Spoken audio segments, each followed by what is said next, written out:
Welcome to Schaumburg, everybody, in Wintrust Field in the Chicagoland area, where it is time for game one of three, the midweek series between the Schaumburg Boomers and the Evansville Otters.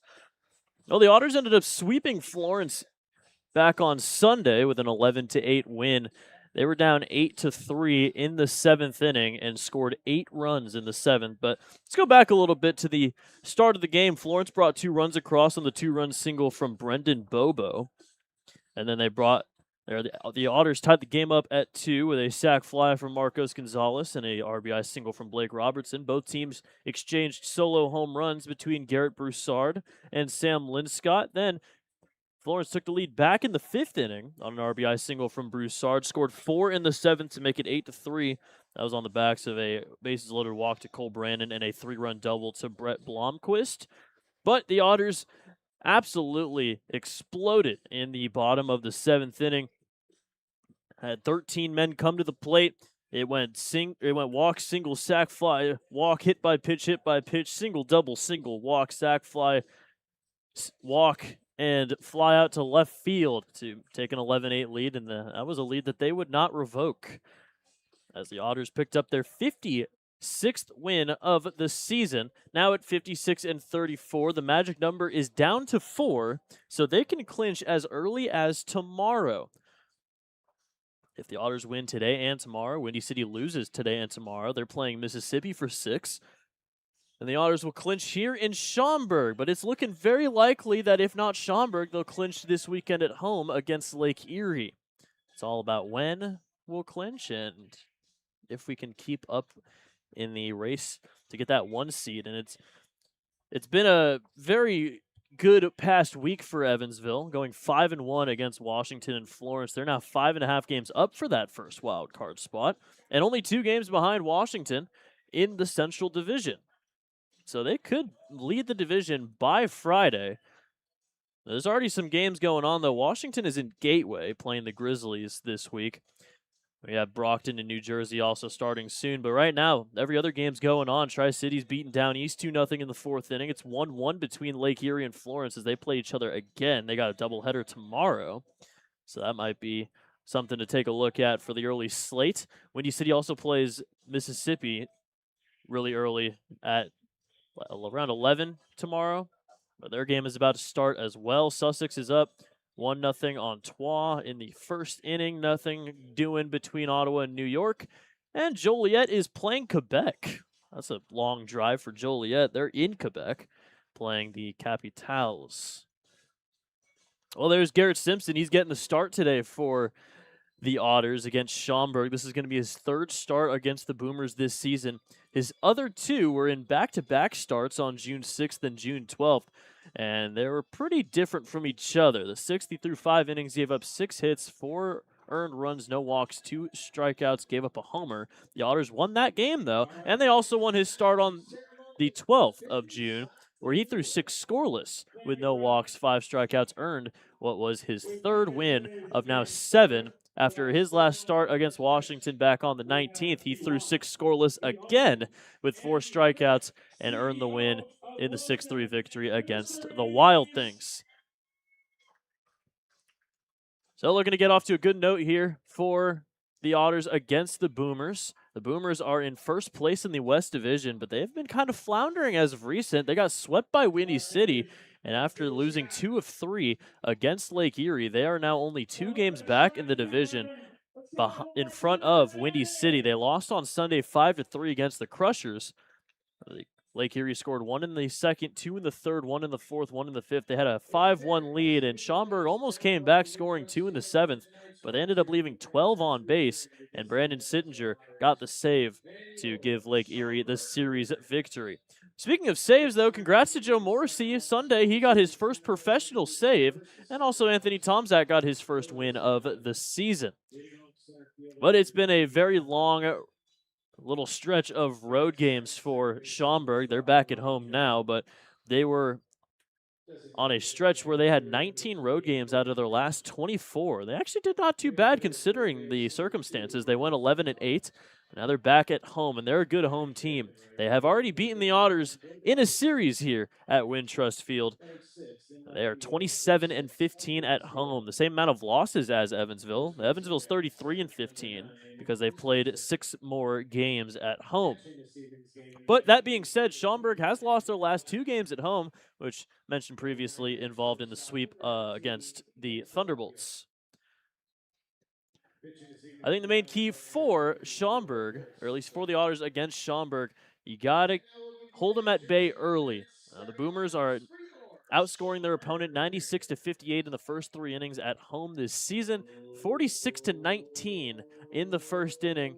You just take out the other 2 innings there. It has been a very good first few innings every time for Schaumburg at home. So if Garrett Simpson can just hold them to maybe 1 or 2 runs, a 0 would be perfect. They aren't as good later on, late innings, last 3, including extra innings. They have a negative 12 run differential. That being said, Schaumburg also has some reinforcements. Of course, the Otters have guys like Chris Quitzer that are new signings to the team. But on the other side, Schaumburg has Anthony Calarco, who didn't play against the Otters. He was on the IL. Same with Banks Tolley, who's batting behind him, and Chase Dawson, who is coming back after spending his first few seasons with the Boomers. He is back in a new signing at the deadline for the playoff push. Another new signing as well is Daryl Thompson, who is in his 5th season now with Schaumburg. He got signed on deadline day. He just got off the IL, so he has not pitched in a game yet this season, but he was in AAA back in 2024. He won a championship with Schaumburg in 2021, and he has a decent amount of records here for the Boomers. He has re-signed for the playoff push as well. So Schaumburg got a lot of reinforcements, a lot of guys who have been here before and have good playoff experience. We'll take a look at the standings, though. Washington leading 58 and 32. The Otters just 2 games behind, 8 and 2 in their last 10. Florence now 7.5 back after getting swept by the Otters this weekend. Lake Erie's been eliminated already. 21 games back of the division. For Schaumburg, though, they're leading by only 2 games against Windy City.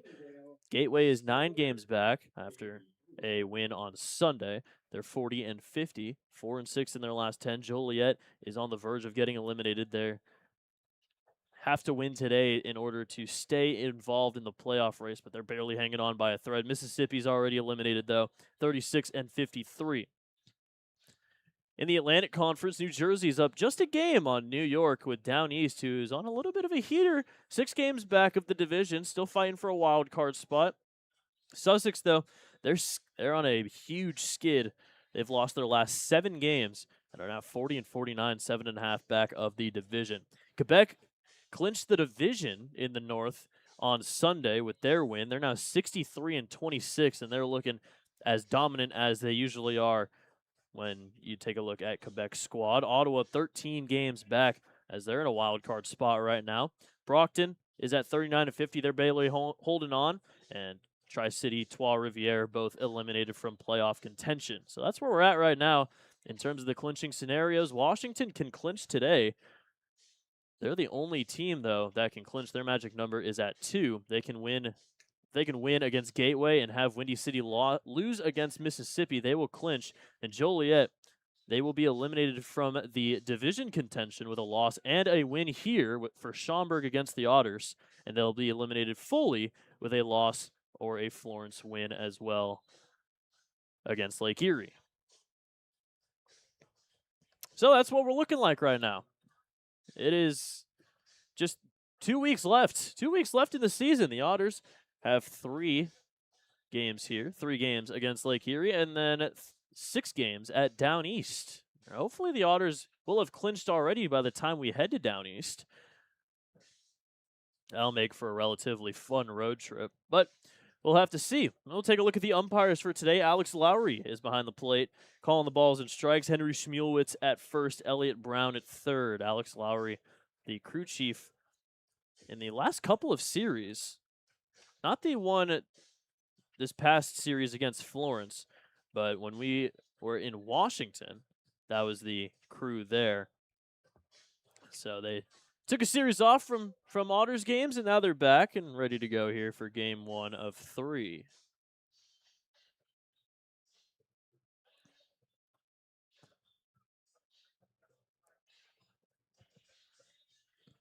The other side, the starter for Schaumburg is Ross Thompson. He has a 4.67 ERA, 98 and a third innings. It's a lot of starter innings for the Boomers. They have two guys that both lead the league in innings pitched in Buddy Pindell and Cole Cook. Pindell has 113 innings. Cole Cook has 111.1. And Derek Salata, he's in fifth with 105 and 2/3. Ross Thompson is in the top 10 with 98 and a third. So their starters just love pitching and deep into the game. Ross Thompson has pitched against the Otters before. Back on June 5th, he pitched 6 innings, gave up 6 hits, 3 earned runs, 1 walk, 5 strikeouts, and gave up 2 home runs. Still earned the win. He's at a 9-4 record, as he was a Otter last season. He got traded to Evansville for a first-round pick in this year's Frontier League draft. Only pitched in 3 games, 2 against Washington and 1 against Joliet before getting released and signing with Schaumburg. But the rest of the season there, and he's been with Schaumburg ever since. It is Bark at the Park Day today here at Wintrust Field. So you'll see a lot of dogs here in Schaumburg. See one right there. And a Bark in the Park Day earlier for the Otters. The Otters have their final home series of the season coming up relatively soon. Friday, Saturday, and Sunday. And we have some good little promotions there against Lake Erie. Fan Appreciation Night is Friday, 6:35, first pitch there. Got various giveaways, the online jersey auction, and post-game fireworks. Educator Appreciation Night is Saturday, where we will honor the teachers and educators in the Evansville area. And then the Sunday Family Fun Day, 12:35. That's the last home game of the regular season before we head to Down East and hopefully head into the playoffs. We're getting close. We are getting close, but we will be right back for the anthem before we hit the first pitch, 6:35, coming up soon on the Otters Digital Network.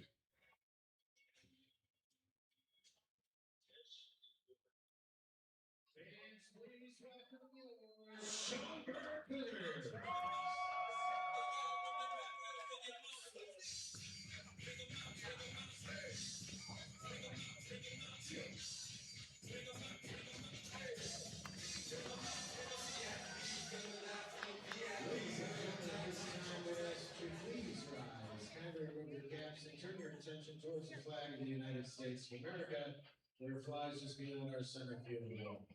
This evening, Star Spangled Banner will be performed by Faith John. Ladies and gentlemen, this is our national anthem.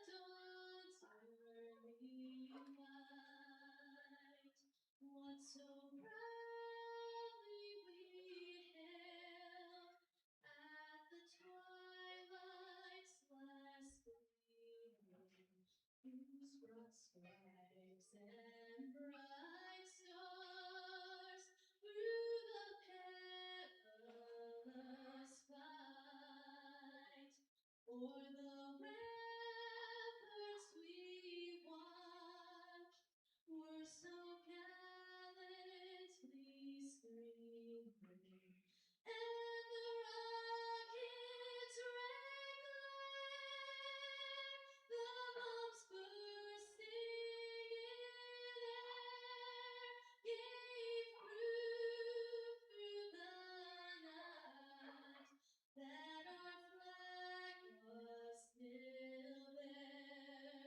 Oh, say does that star-spangled banner yet wave o'er the land of the free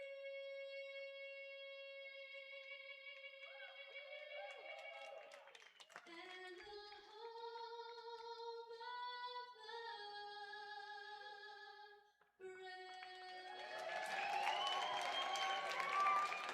This first inning is brought to you by Proceed Innovative.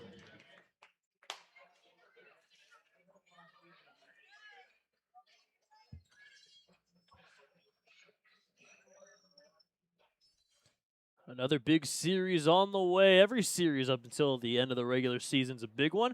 But the Otters can lower their magic number down to 2 if they win today, and Windy City drops their game against Mississippi. Ross Thompson on the bump is a fastball, slider, changeup mix. The former Otter from last season played with 3 teams last year. Right now, he has a 4.67 ERA and 98 and a third innings. His last outing was on the 19th as well against Windy City. Let's take a look at the defense, though, for Schaumburg. It's Kellum Clark in left field with Banks Tolley in center. Christian Fedko is in right field. Anthony Calarco at third with Alec Craig at short. Chase Dawson is at second base. And it is Fitzgerald at first with Alex Calarco doing the catching for Ross Thompson. The defense for the Otters, Castillo's in left field with John Ponder in center. Blake Robertson in right field with Marcos Gonzalez at third. TJ Salvaggio at short. Monty Jones at second base and Chris Quitzer at first with Mark Black doing the catching for Simpson. We'll see that in the bottom half of the first inning. Mentioned this in the pregame. By the way, pregame is brought to you by Papa John's. Mentioned this in the pregame. Banks Tolley, Chase Dawson, Anthony Calarco, all guys that have not played against the Otters yet this season. Some reinforcements for Schaumburg. Now, a couple of the guys, like Calarco and Tolley, came off the IL a while ago, but it's also been a while since the Otters played against Schaumburg. The last time these two teams faced off was on June 14th. That was when the Clydesdales were in Evansville. That was a long time ago. Let's take a look at the lineup, though. John Ponder, he's back after a few-day absence. Amani Jones behind him with Logan Brown hitting third and Marcos Gonzalez in the cleanup. Blake Robertson, then LG Castillo, Chris Quitzer, and Mark Black, TJ Salvaggio, the bottom 2. Ross Thompson doesn't walk anybody. 18 walks, 83 strikeouts as the first pitch comes home at 6:33. We're a couple minutes late. I was going to say early. Too used to the game starting at 6:35 back in Evansville, but so it's supposed to be a 6:30 start today. There's a grounder back to Thompson, and he'll toss to first for out number 1.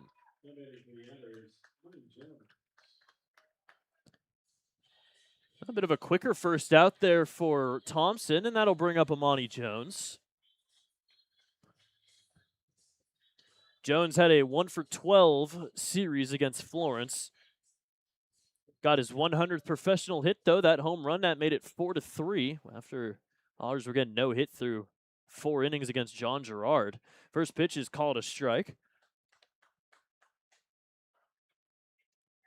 Jones was showing bunt. He went 1-for-4 on Sunday. Now hitting at a 283. This is game number 84 for him. That'll miss. Against Schaumburg, 6-for-21.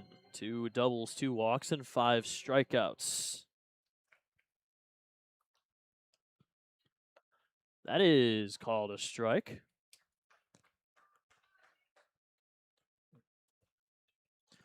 Ross Thompson, 9 victories this season, tied for 3rd in the Frontier League. Mentioned one of those wins was against the Otters in his only start so far. Diving stop, went off the glove of Dawson, though. And reaching is Jones. That would have been one heck of a web gem from Dawson, but he wasn't able to squeeze it as it went over to Alec Craig at short.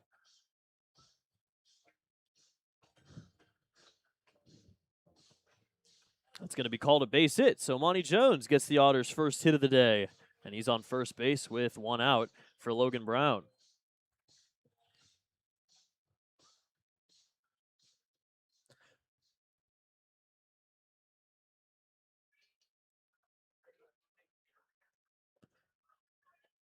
So Monty Jones now hitting his last 3 games. Logan Brown 0-for-2 on Sunday, walked twice, struck out twice. The only game he has played in with multiple walks and multiple strikeouts in the same game.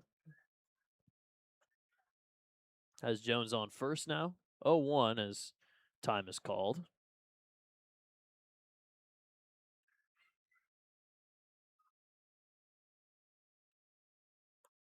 Swing and a foul tip makes it 0-2.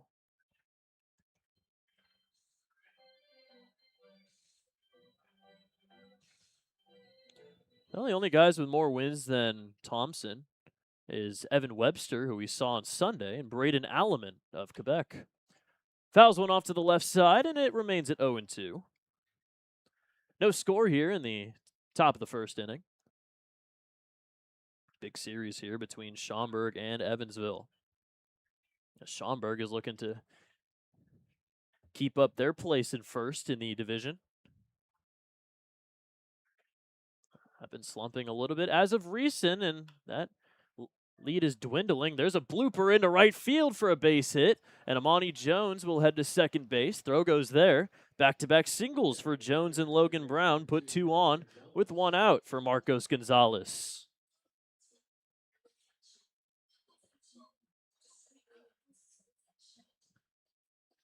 Well, Logan Brown, one of the 4 players on the team who are currently top 10 in single-season batting average in Evansville history, heading at a 334.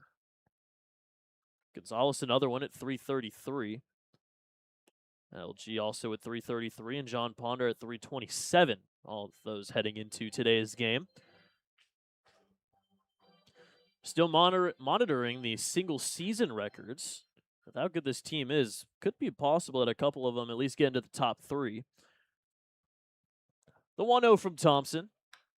There's a base hit into left field. Amani Jones stopped, so he'll get stopped at third. 3 straight singles off of Thompson, and the bases are loaded.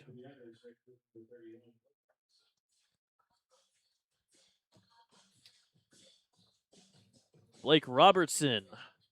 Bases loaded, 1 out here in the top of the first inning. Otters a chance to get on the board early.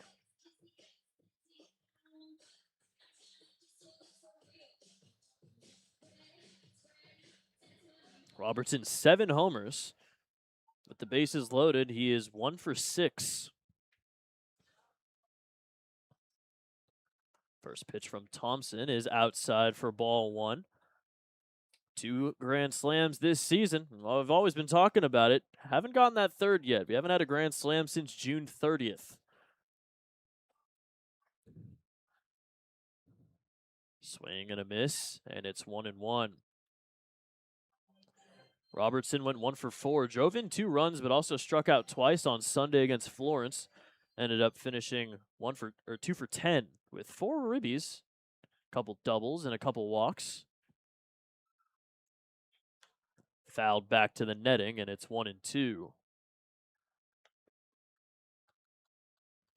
So Thompson already having to escape a jam here in the first inning. He did give up 6 runs, 5 earned in his last outing against Windy City. Earned the loss. It was his 4th loss of the season. 1-2. Stays alive, fouls it back.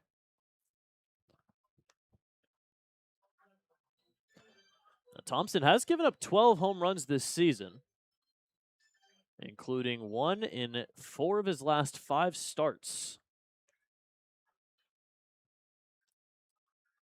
Mentioned, though, Schaumburg's a good first 3 innings team offensively. That'll get past Calarco. No advance from anybody, though, as it misses low for ball 2.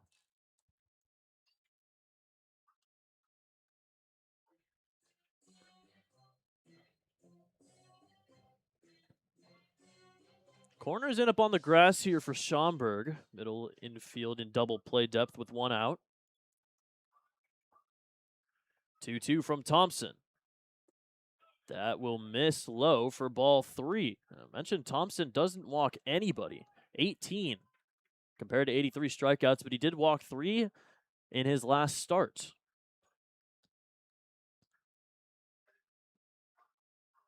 The payoff. That is called strike 3, and Robertson goes down looking for out number 2. That's a huge out number 2 for Thompson as he looks to get out of the jam here in the first inning. It's one that just barely painted the bottom half of the zone. Now with 2 outs, LG Castillo looking to put the Otters in front here. Alex Lowry is talking to somebody in Schaumburg's dugout. Oh, I think they didn't have a catcher.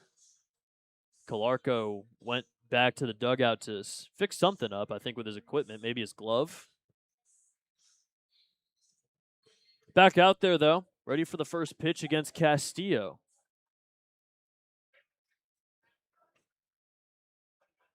Castillo, 333 average this season, 65 games. He had a nice 3-for-5 day on Sunday with a couple of runs driven in. So he's on a little bit of a heater. First pitch misses outside for ball one. Monty Jones on third, Logan Brown on second base with Marcos Gonzalez on first. 2 outs now after the strikeout of Robertson. 1-0 to Castillo is a swing and a miss. Castillo has driven in multiple runs in each of his last 3 games. Each game of the Florence series. Had a big 2-run single on Saturday that gave the Otters the lead. They ended up winning that game 8-5.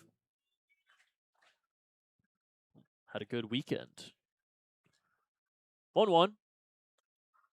That is called a strike. Lower half of the zone yet again, and it's 1-2.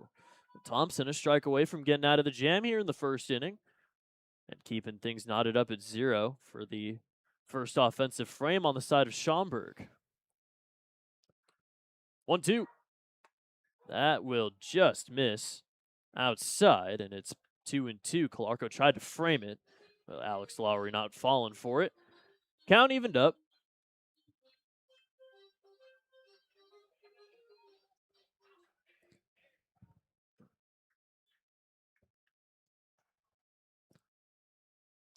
Two outs. Thompson kicks and fires, and it's a swing and a miss for strike 3. Back-to-back strikeouts for Thompson. As he had the bases loaded with 1 out, is able to K Robertson and Castillo to keep the Otters off the board in the top of the first inning. We'll head to the bottom half of the first. No score on the Otters Digital Network.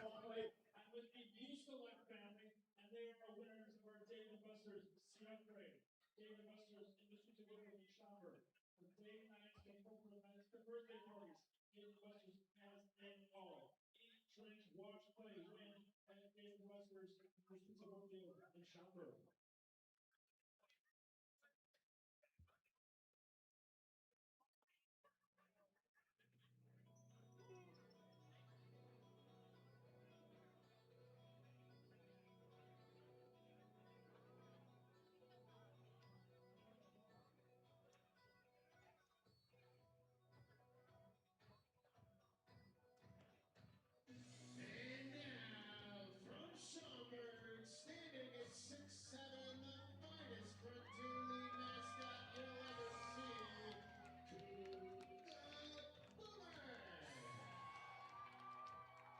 Brought to you by Ascension Health, who's here to shake hands, take selfies, sign autographs, have all sorts of fun with you here tonight.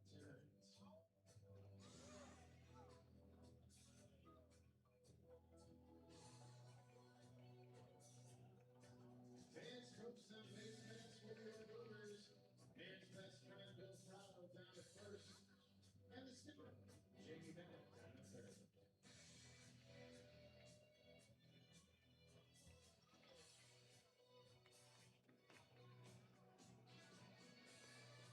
Leading off the first for the Boomers, shortstop number 7, Alec Craig. First inning is brought to you by the Mesker Park Zoo and Botanical Gardens. Visit the Mesker Park Zoo at 1545 Mesker Park Drive in Evansville, Indiana.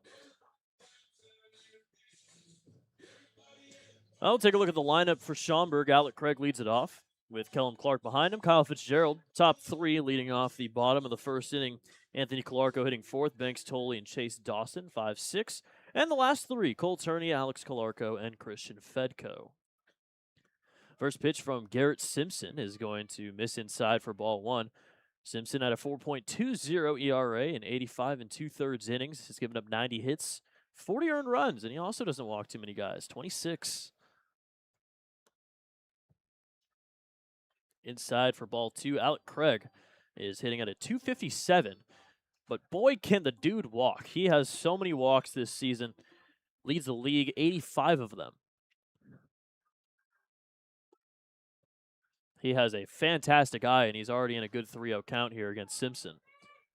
0 for 3 with 2 walks on Sunday against Lake Erie. Had 4 overall in the series. 3-0 is called a strike. Alec Craig became the Frontier League leader in walks all time back in Florence on May the 29th. So that's only gotten higher and higher. That was back on May 29th. He might be ahead of second place by, what, 50 now? 3-1. Fouled away off to the left side, and it's 3-2.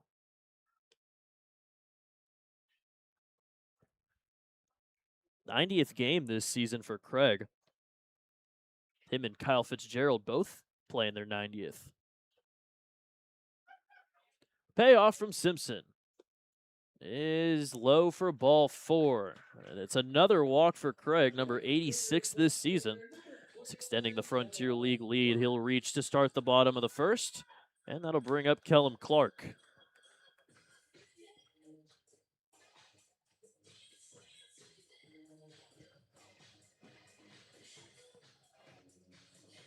Kellum Clark has become one of the best hitters in the league in this second half. He's really been tearing it up. Is hitting at a 340 now. He's nearing hit number 100 as that one gets past Mark Black, and Alec Craig will take second base. There's a lot of room behind home plate. So anything gets back to the backstop, it's bound to give the runner at least a base, if not maybe 2, if you really want to take a risk.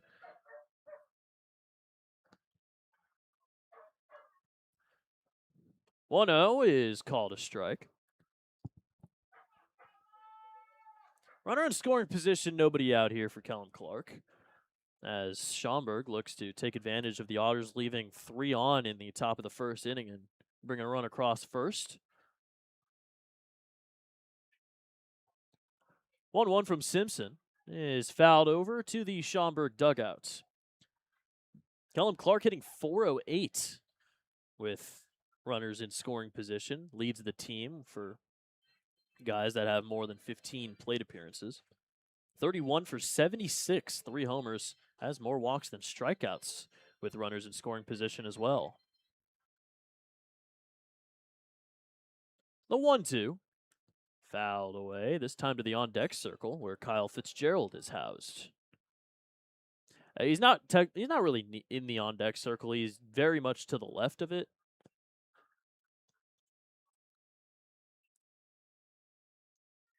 I feel as though we need a percentage of guys that actually stand in the on-deck circle. It's got to be quite low, right? 1-2 from Simpson. Swing and a miss for strike 3. Kellum Clark goes down swinging for out number 1. First strikeout for Simpson. And Alec Craig remains at second base now with 1 out for Kyle Fitzgerald.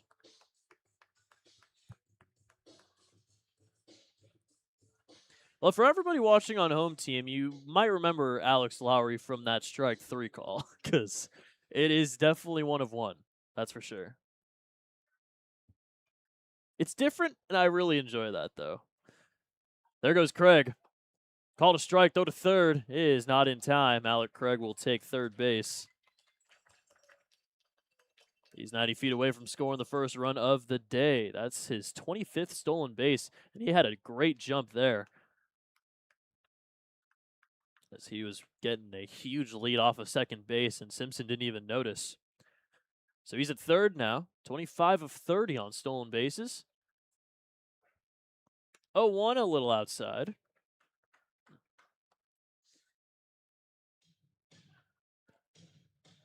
Fitzgerald 3 for 6 against Simpson this season, hitting at a .271.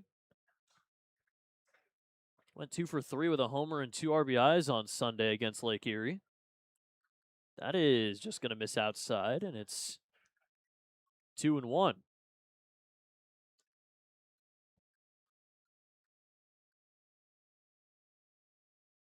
Well, Alec Craig has scored 75 runs this season.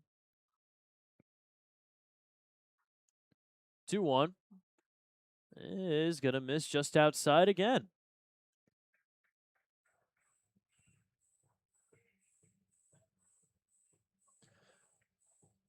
Walk would put runners at the corners with one out for Anthony Calarco. 3-1. Grounder foul down the third base line. Here, Wintrust Field, the bullpens are in the field of play. So it's going to be easy to see who's warming. It's always nice. It's always nice. I remember I couldn't see anything in Mississippi in terms of the bullpen because it was covered. That did also used to be a double-A park, though, so it's kind of normal there. 3-2 is fouled back. Wintrust Field, though, very high capacity, 56-65. A pretty good crowd here for a Tuesday. It is a beautiful day, though, here in Schaumburg. Barely any clouds in the sky. It's a cool 80 degrees out. Great day for some ball here in late August.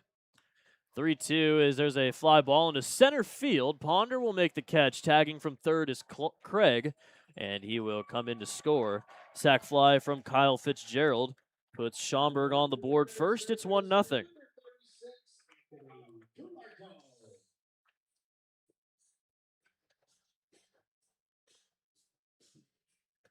So the sac fly puts Schaumburg on top 1-0 in the bottom of the first. 1 run on no hits. First pitch to Anthony Calarco is called a strike. Calarco, the MVP from last season.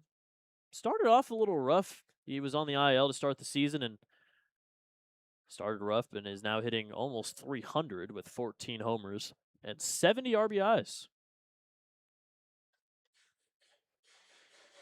But he was on the IL back in June. 1 for 4 on Sunday against the Crushers. 1-1 is fouled back. That MVP season, last year he had 347, played all 96 games. He set the Frontier League record for RBIs in a single season with 116. That'll miss just outside, and it's 2-2. 12 for 36 against the Otters. 5 homers with 20 RBIs. So he did play very well against the Otters, but he played well against everybody. So, can't really. That'll miss. And it's a full count, 3-2. He was the All-Star selection, of course, Frontier League MVP, single-season RBI record holder, as well as the Schaumburg single-season home run record holder. Hit 24 bombs last year. Payoff from Simpson is ripped foul over to the Otters dugout off the netting.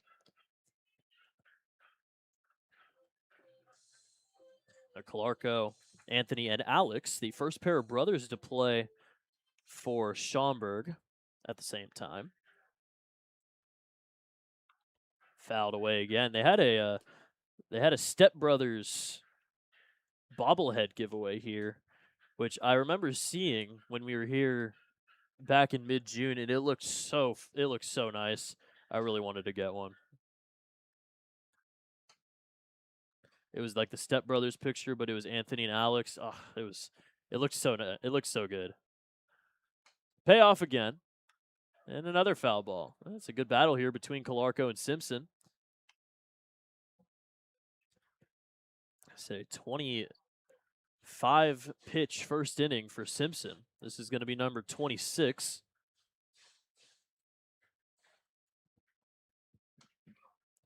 Payoff pitch. That is ripped down the line. Foul over to Schaumburg's bullpen. And we'll do it again.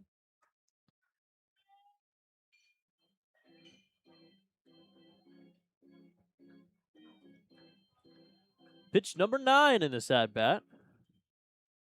Simpson kicks and fires once more. And that is swung on and missed for strike 3. Simpson 2 strikeouts in the inning. But a run does come in on the sac fly from Kyle Fitzgerald. Schaumburg has a 1-0 lead heading to the second inning on the Otters Digital Network. Thank you in advance for your cooperation. And it's time to tweet TJ on your Twitter, X account, let us know the song you want to hear in the middle of the sixth. Send us your request now, but anyways, good on Paul Music request. Your song might be the next one right here in the ballpark. All right, fans, here comes Google Boomer with a fresh, hot, cheesy pizza from Gary's. Google Boomer and pizza for the novice fans, so make some noise for its delicious Gary's Pizza.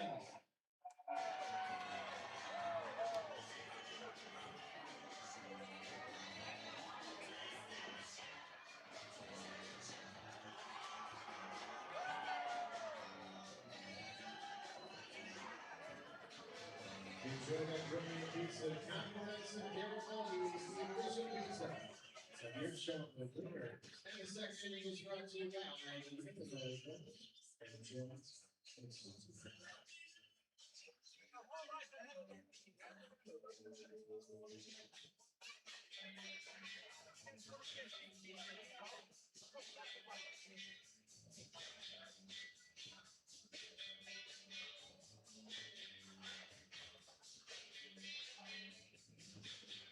Bringing on the second for the Otters, first base number 9, Chris Wilson.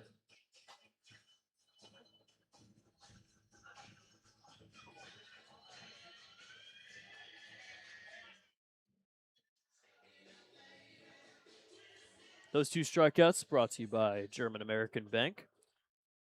Top of the second inning, 1-0 Schaumburg has the lead. Chris Quitzer leads it off. It's Quitzer, Mark Black, and TJ Salvaggio. The Otters had 3 straight singles in the first inning, but could not get a run across as Thompson struck out both Blake Robertson and LG Castillo to get out of it scoreless. First pitch misses a little low, and now the 1-0 from Thompson. Fouled back to the netting. It's 1-1. Quitzer, 273 average. He went 1 for 5, hit a double, drove in a run, and struck out twice. Back on Sunday against Florence, he has multiple strikeouts now in 8 of his 18 games this season. He strikes out a decent amount, but he also hits the ball a lot as well. Swing and a miss, and it's 1-2.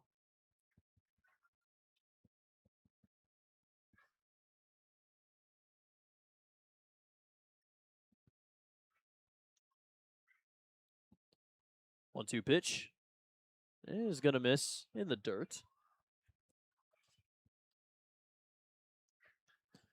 Thompson, 2 scoreless outings this season.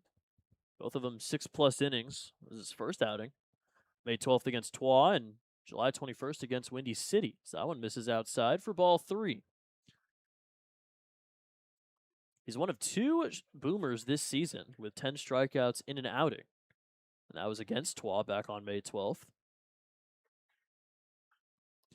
Popped up into left field. Running after it is Kellum Clark, and he is unable to get there. But it is in foul territory. Hit off of his glove and landed in fair territory, but when it hit off of Kellum Clark's glove, he was in foul ground. So it will be called a foul ball. Quitzer heading back to the plate.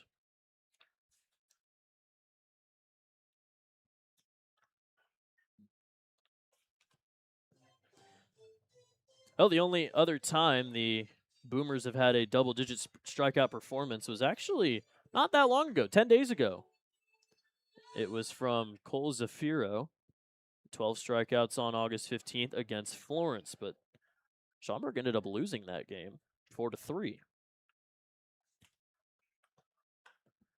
There's a fly ball into left field going back as Clark. That's going to get over his head and one hop off the wall. Quitzer heading for second base.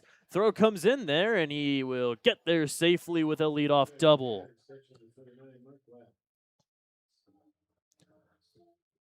So Quitzer on second base to start the top of the second inning. His 5th double of the year, and that will bring up Mark Black. And a 102 off the bat the other way. We've seen the only home run from, or one of the 2 homers from Quitzer go the other way. That was back in Windy City. So Quitzer definitely able to hit it to all fields, kind of like Logan Brown.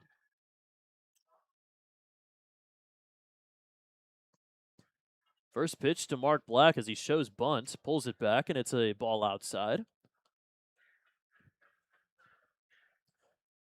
Only bit of action in the Florence series was on Sunday. He went 0 for 2, walked twice, and struck out.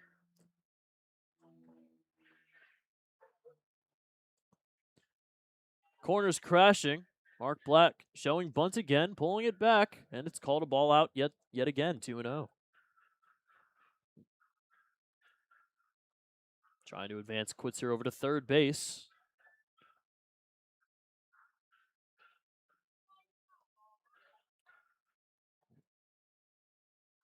See if he shows bunt again. He does. And he will drop it down right in front of home plate. Thompson, barehand throw over to first is in time for out number 1, and Quitzer moves over to third base. So a successful sac bunt for Mark Black. And Quitzer 90 feet away from tying this game up at 1.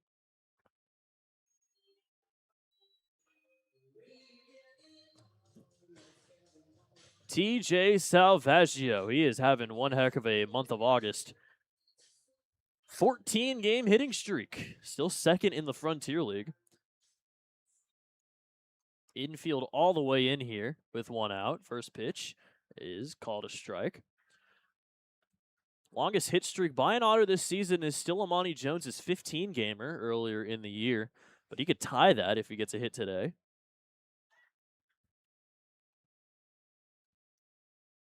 Outside.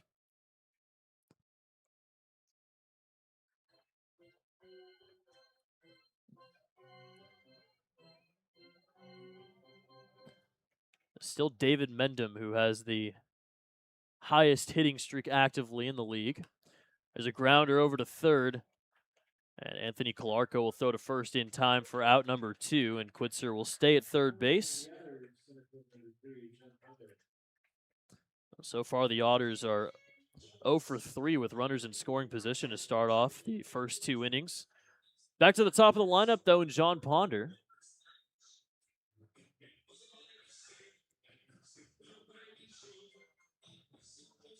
It's definitely possible that David Mendham already got a hit. Every time we check, he always just seems to have one. There's a base hit into right field. In comes Quitzer, and John Ponder ties the game up at 1. Great piece of opposite field hitting. Another 2-out RBI for the Otters, number 193. Good job by Ponder getting it the other way in his first game in a few days.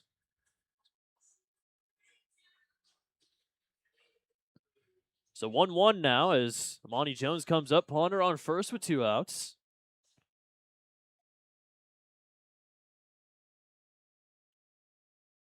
First pitch to Jones is called a strike. So far, no hit for David Mendham. His hitting streak is up to 20. That's the longest streak so far this season. 26 from Derek Bender, who was an all-star for Brockton. Throw back to first, not in time. John Ponder at 31 stolen bases. Leads the team by a sizable amount.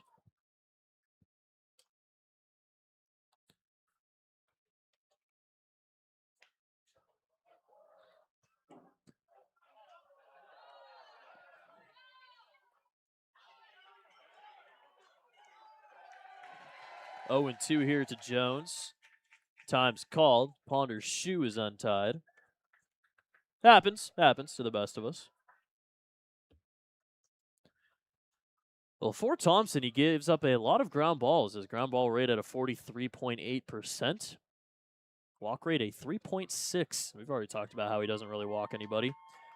Against lefties, the lefty's hitting 241 against him. Righty's hitting better at a 303.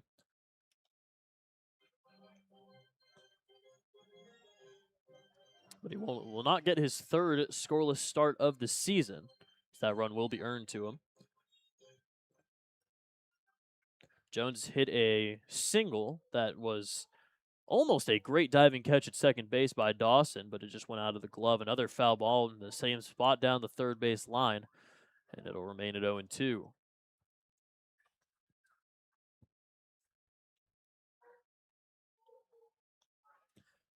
Thompson's had a relatively similar monthly ERA. June, it was at 3.75, 4.76 in July. So far in August, 5.09, as there's a blooper. And Dawson will tag Ponder, heading to second base for out number 3. But Ponder drives in the tying run, a RBI single the other way, scores Quitzer, and we're all tied up at 1, heading to the bottom of the second inning on the Otters Digital Network. Guys, are we ready? They're ready. Let's get going with question number 1. What is the most popular dog breed in the United States? Is it A, a Labrador Retriever, B, an English Bulldog, C, a Pit Bull, or D, a Poodle? Joey's saying a Labrador Retriever. He's saying A. Is that correct answer? It is! All right, Joey. 1 to 1. Go on question number 2. What dog breed is Scooby-Doo? Is it A, a Golden Retriever, B, a Great Dane, C, a Poodle, or D, a German Shepherd? Jimmy's saying a Great Dane. Is it B? It is! All right, Jimmy, you're 1 for 1. We're 2 for 2 altogether. One more, we'll get the home run. Number 3. What is the smallest dog breed in the world? Is it A, a Corgi, B, a Pug, C, a Chihuahua, or D, a Saint Bernard? They're both saying Chihuahua. Is it C? It is! All right, guys, you went 3 for 3. Don't worry, I'm not going home to you, but hey, how you guys doing, boys? You heard it down here, Brendan. Back up to you in the booth. Second inning is brought to you by J.E. Shekel Armor Protection. Founded in 1978, J.E. Shekel is the Tri-State's premier residential, commercial, industrial service and construction company. Otters tied the game up in the first inning. They have 5 hits already today against Thompson. They're out hitting Schaumburg 5-0, but we're still tied up at 1. One run, no hits for Schaumburg so far. Banks Tolley leads it off, and then Chase Dawson and Cole Turney. Got Tolley and Turney in the same lineup. First pitch is called a strike, as Simpson gave up the sac fly to Kyle Fitzgerald in the first inning, but did strike out Kellum Clark and Anthony Calarco. There's a lot of lefties in this lineup. Grounder foul, and it's 0-2. Craig, Clark, Calarco, Dawson, Turney, all lefties with Alex Calarco, a switch hitter. For the Otters, Logan Brown, Blake Robertson, Chris Quitzer, the only 3, with Amani Jones, the lone switch.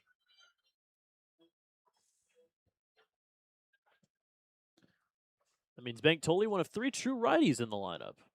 Inside, and it's 1-2.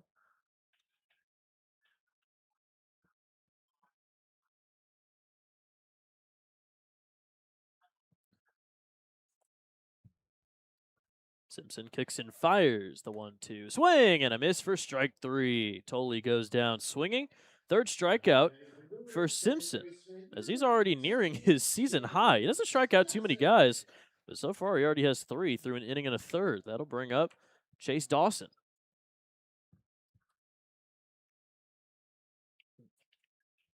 Still able to be effective, though, even though he doesn't strike out too many guys. He has 5 strikeouts twice as his season high. First pitch called a strike, and it's 0-1 to Dawson. Struck out 5 on May 19th against Gateway and on June 12th against Schaumburg. So he has his tied season high in Ks against this very team. A little inside. 1-1 to Dawson. Chase Dawson played in the World Baseball Classic this season with Nicaragua. Swing and a miss, or foul tip into the glove, and it's 1-2. Went 2 for 16 in 4 games with Nicaragua. They didn't end up advancing to the actual tournament, but he played against the Dominican Republic. He was the leadoff hitter all 4 games. Struck out against Christopher Sanchez. Got a single off of Christopher Sanchez, which is definitely something that you can tell the grandchildren at one point. You singled off of Christopher Sanchez?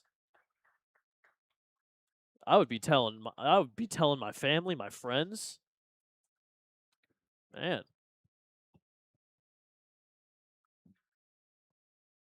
2-2. Grounder up the middle, ranging is Salvaggio. Throw to first on the run is in time for out number 2. The Brewers designated hitter number 31, Cole Turney. 2 down quickly here for Simpson. That'll bring up Cole Turney.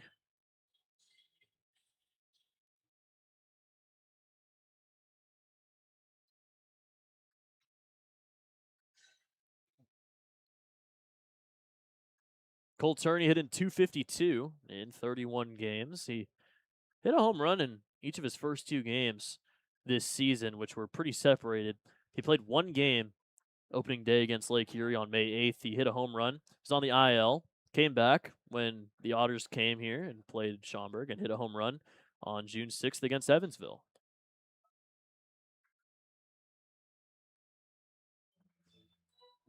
0 for 3, a walk and 2 strikeouts on Sunday against Lake Erie.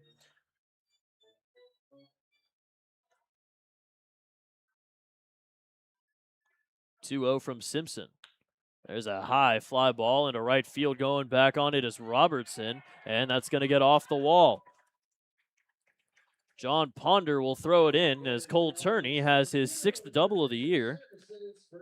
2 out, 2 bagger. And the first hit of the day for Schaumburg has a runner in scoring position with 2 outs for Alex Calarco.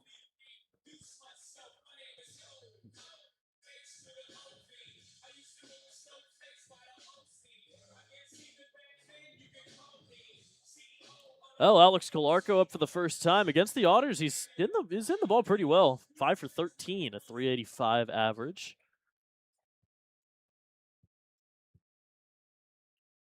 He also, though, has a strikeout in his last 11 games.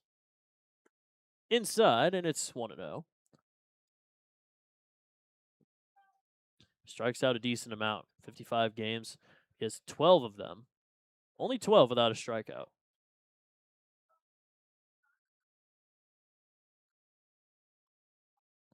The 1-0 is called a strike. Lower half of the zone there, and it's 1-1.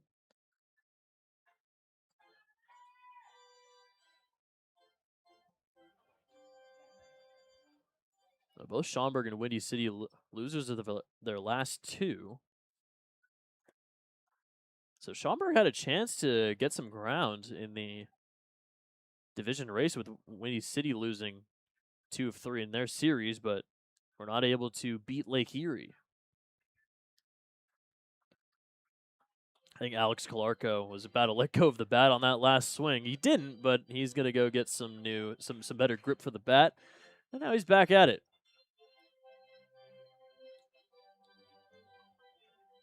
What's interesting is for Schaumburg, they have a run differential of +62. Windy City only 2 games back. Their run differential is only +8. Grounder foul. It'll remain at 1-2 here against Simpson.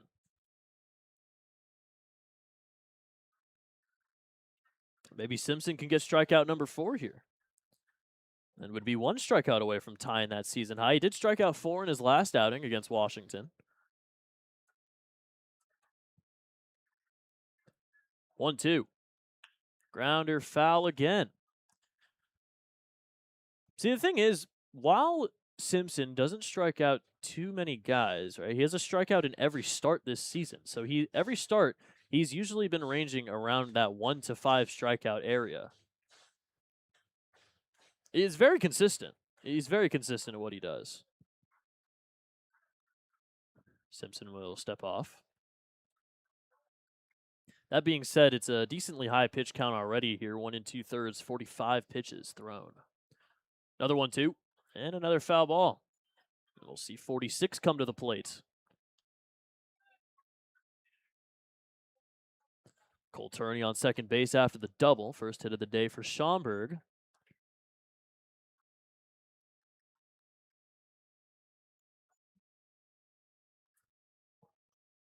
Another 1-2. Simpson fires, and Calarco fouls it off himself.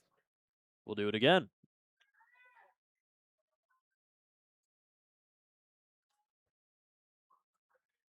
Just a lot of long at bats here. So we'll have a quick mound visit between Mark Black and Garrett Simpson. Maybe an opportunity here for some long relief out of the Otters bullpen. Definitely have the guys to do so. First name coming to mind, Joe Morrissey. He's been able to get some long relief and some good long relief at that. It's just earned his first professional save on Sunday. Another 1-2, another pop-up foul. Gonzalez gives it a look, but it will land into the crowd.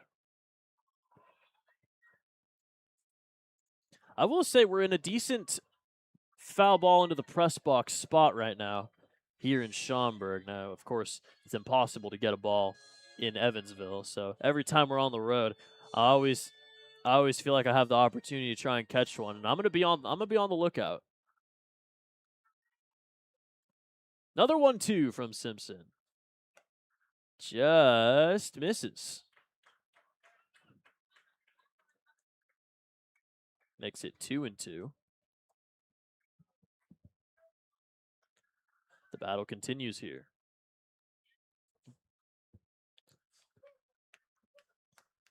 The 2-2.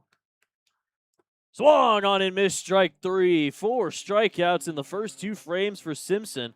A couple of long at bats, but he's able to get through the second scoreless. 1-1 as we head to the third on the Otters Digital Network. Looks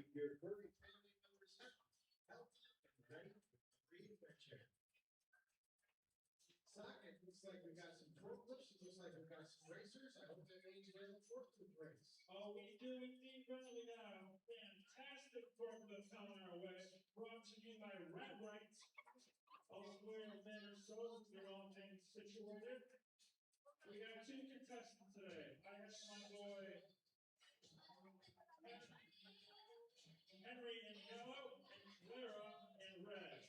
All I have to do is nice, there you go. Step on that gas pedal. I can get all the way down to the finish line. Hey guys, are you ready?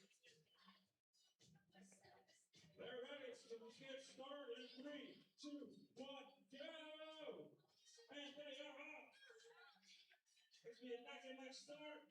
Henry takes the lead, Clara not far behind, and it's a cut right at the finish line.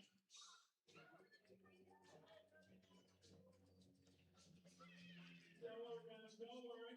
We'll get one home and hey, Clara, I got go bloopers. Hey, Henry, you said go bloopers. You heard it down here, Brendan. Back up to you in the booth. Third inning is brought to you by Cheap Crew.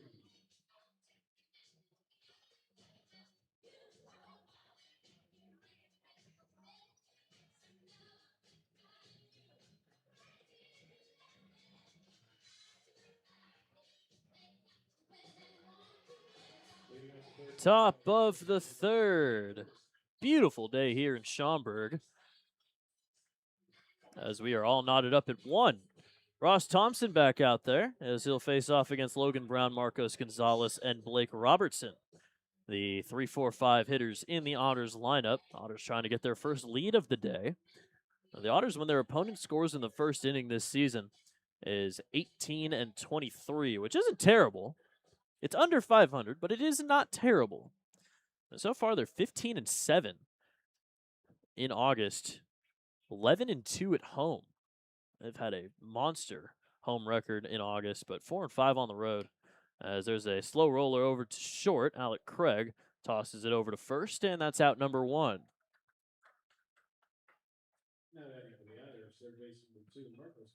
So 1 pitch in the first out recorded. That'll bring up Marcos Gonzalez. He singled in the first inning.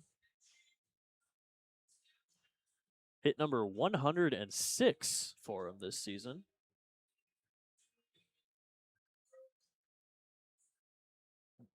Gonzalez has 65 RBIs, currently 9th in Otters single season history. Salvaggio has 68, he's 7th. So with each RBI these two get, we're tracking that. This is up until the 2024 season. Haven't updated it for 2025 quite yet. We'll definitely get to it though at some point. 1-1. Jeff Gardner has the most RBIs in a single season in Otters history. 86. Ryan Long behind him with 78. And then Dak Phillips with 74 back in 2023. It really does feel like a century ago when Phillips got his number retired here, or at Bossy Field earlier. As a foul ball, I think, got a piece of Calarco. 1-2 here to Gonzalez. 6 for 23, a homer, and 5 RBIs against Schaumburg this season. Has a hit now in 27 of 35 games since the All-Star break with his single. That is called strike 3, and Thompson has strikeout number 3. 2 of them looking, and Gonzalez is out number 2.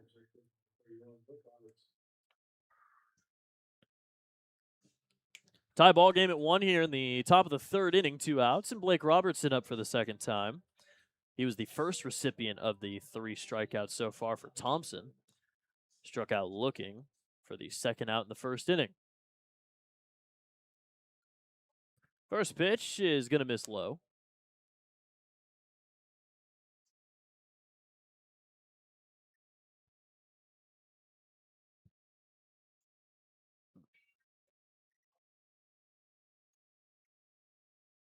Breaking ball hits the zone. And it's 1-1. That was the changeup from Thompson. Only a 3-pitch mix, but he's able to use it effectively, and he has career highs in nearly every pitching category this season. Swing and a miss, and it's 1-2.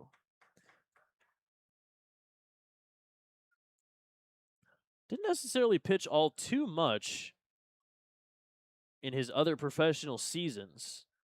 Second most innings he's had is 59 1/3. He's blown that out of the water already this season.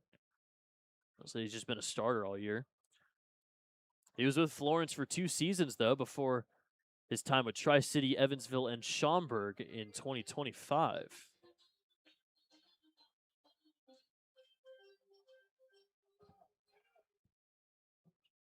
Two. Swing and a miss for strike 3. So both pitchers with 4 strikeouts. And back-to-back yet again for Thompson. That'll end the top of the 3rd. We'll head to the bottom half, 1-1, tied up on the Otters Digital Network. We would like to welcome the following groups here at this evening's ball game: Dakota Jewelers, Blue Water Hoovers, the Chicago Wolves, Current Communications and Electric Board, Sarah, FM Jurisdictional Team Outing, Gulf Rose Animal Hospital, the Illinois Bone and Joint Institute, Ion Exhibits, Nidak Mobility, Northwest Housing, Providence Baptist College, SLSF, Schaumburg Hoosiers, the Institute for Continued Learning at Roosevelt, Illinois University, BEGER for Pets, and Wilson Nurseries Landscape Supplies County Materials. Thanks to all of you for spending your evening with us here at the Trust.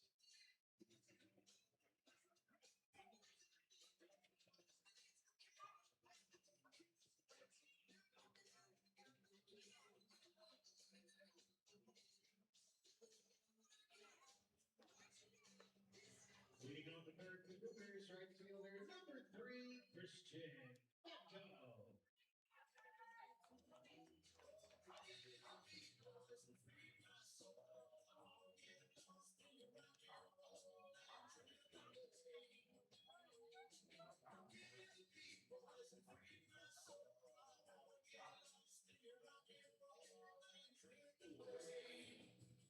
Third inning is brought to you by Precision Pest and Wildlife. Every great team brings precision to the field. We bring it to your home and business. Call 812-993-3341 or visit precisionpestwildlife.com. Let's elevate the standard together. Sorry, there's a bird that just flew into the booth. First pitch was a strike to Christian Fedko. Now ball in the dirt. That bird has been flying around the press box all game, and it's been coming in and out just for like a second, and it's really freaking me out.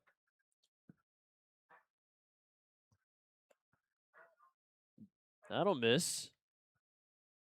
2-1. Fedco hitting 234. Is in a little bit of a slump his last 5 games. Is 2 for 14. A 353, 6 for 17 against the Otters this season. That is skied to the right side, and it will land a foul out of play.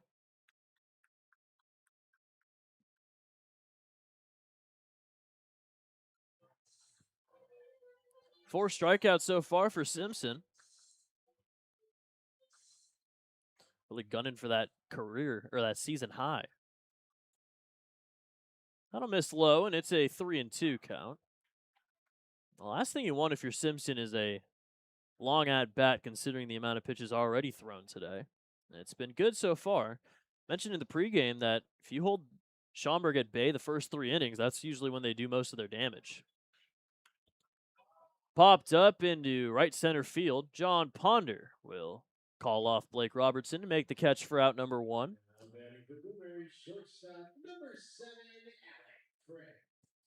Back to the top of the order, Alec Craig does what he does best in his first at-bat, which is walk.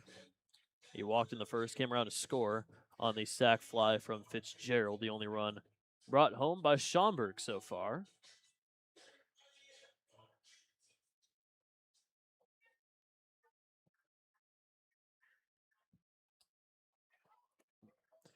First pitch, this is inside. This is his 6th season with Schaumburg. He won the Frontier League Championship with the Boomers back in 2021.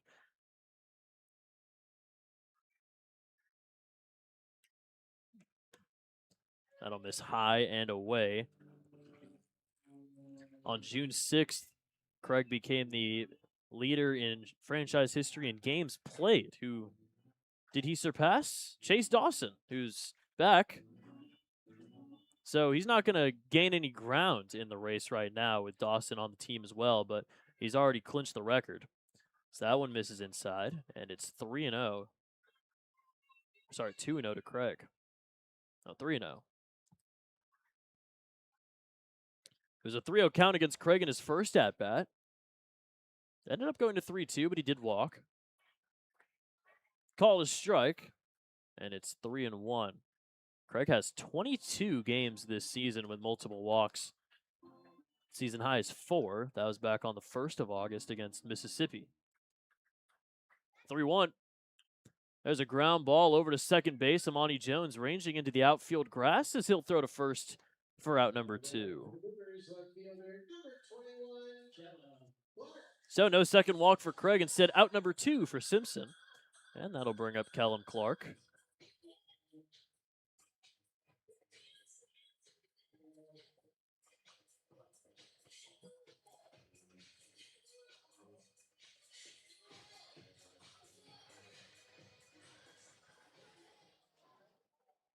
First pitch, called a strike. Struck out swinging in his first at-bat, Clark did. Now 3 for 7. Has 2 doubles and 3 strikeouts against Simpson this season. The 0-1. Check swing foul. It bounces to the backstop. And it's 0-2. 1-1 game here in the bottom of the 3rd inning. Simpson a strike away from sending things to the 4th, giving the Otters a chance to get their first lead of the day. And both pitchers have been performing pretty well so far.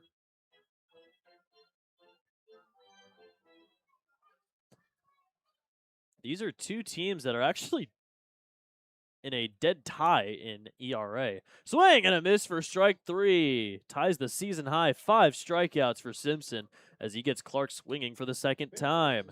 Another 1-2-3 as we will head to the 4th. 1-1 on the Otters Digital Network. Career high school baseball coach. Welcome to Wintrust Coach Napoleon. Fans, it's time to light up the stadium. It's the Smile Cam presented by Kenneth Dillon Center.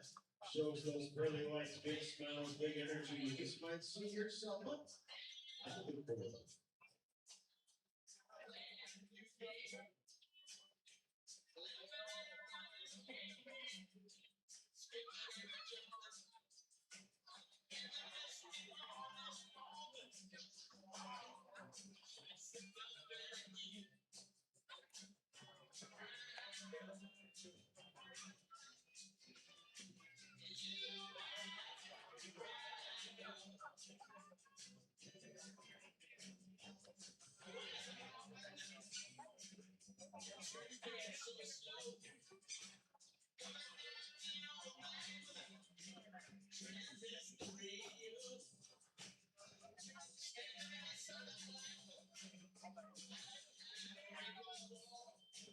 Smile Care has been brought to you by Kenneth Young Center. Keep those smiles coming and enjoy the rest of the game.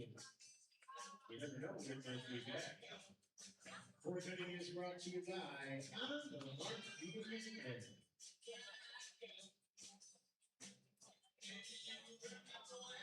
Hitting number 4 for the Otters, looking for number 6, Shelby Castillo.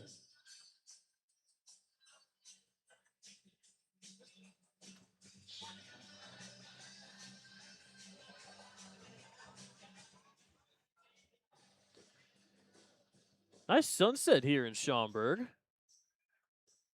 As we take a look at a water tower and the freeway. Beautiful sights, beautiful sounds, beautiful stuff. First pitch to LG is going to miss.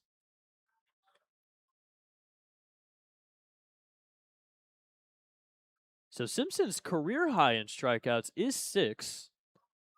That was last year. As the breaking ball is called a strike.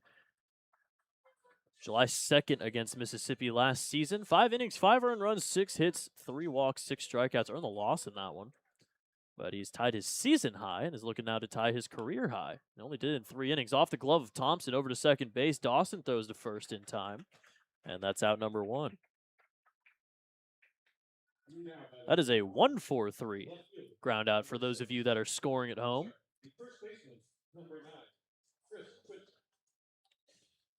So that'll bring up Chris Quitzer. Hit a double in the second inning, led off the second inning with a 2-bagger, and ended up coming around to score on the RBI single from John Ponder.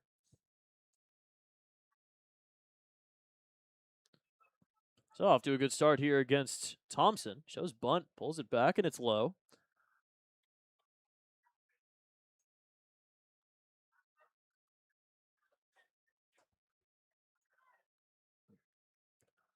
Thompson, 28 years old. He's from Wadsworth, Ohio.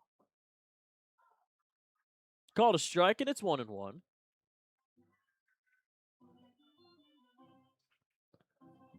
It is a bit of a shame that he's not playing today, but here's the 1-1. Do want to give a special shout out, because that's a swing and a miss for strike 2. Special shout out to Dennis Pierce. Today's his birthday today. He turns the big 25. So happy birthday, Dennis.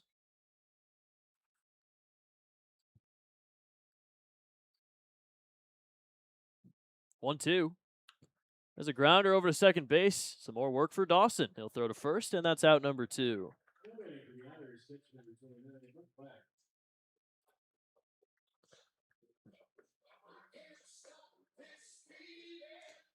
Bring up Mark Black for the second time.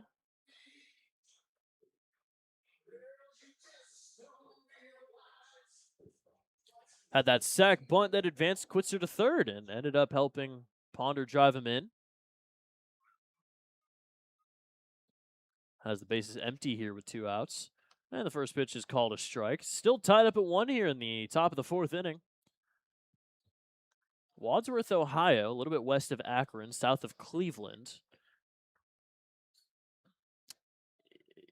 You know, it doesn't really have the same ring when the kid from Akron, you know, it just doesn't hit the same as the kid from Wadsworth. Maybe he's tried it out, though.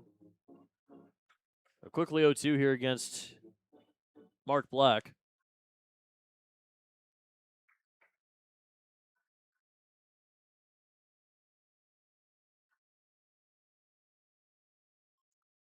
Oh, 2. Swing and a miss for strike 3. Both pitchers now with 5 strikeouts. As that's number 5 for Thompson. We will head to the bottom of the 4th inning, still tied up at 1 on the Otters Digital Network.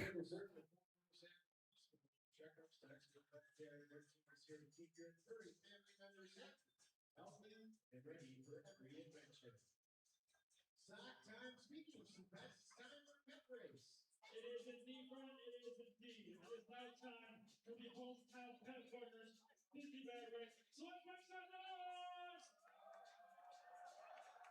Now, that's what I like to hear. I have Max in the cat costume on the third baseline, and I have Jonathan in the dog costume on the first baseline. Each of them are holding baseball bats. When I say go, Wait till your next time under that and spin around 5 times.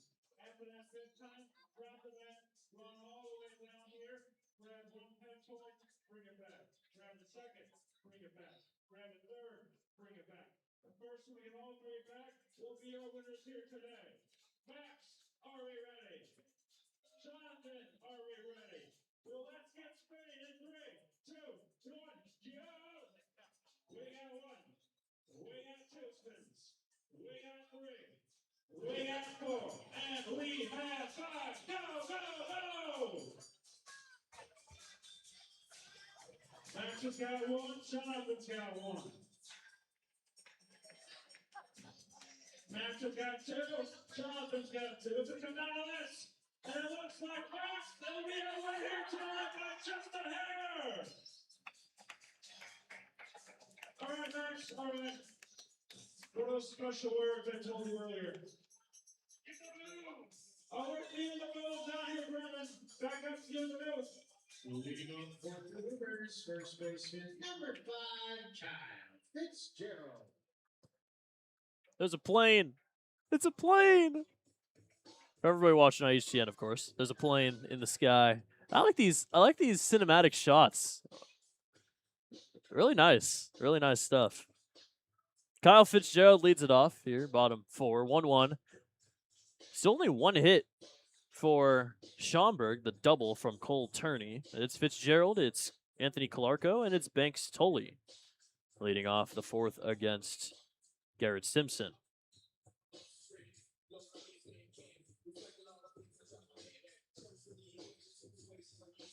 Trying to find a place where we can take a look at the out-of-town scoreboard. There's some stuff going on. I won't say anything further. It'll be a surprise. First pitch is a little low.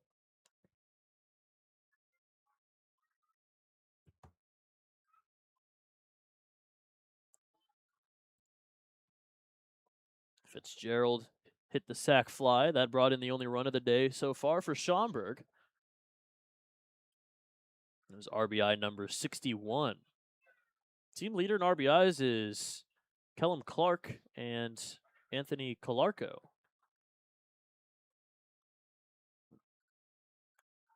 Called a strike, and it's 2-1. Kellum Clark leads the team in a lot of different categories. Average hits, RBI, strikeouts as well.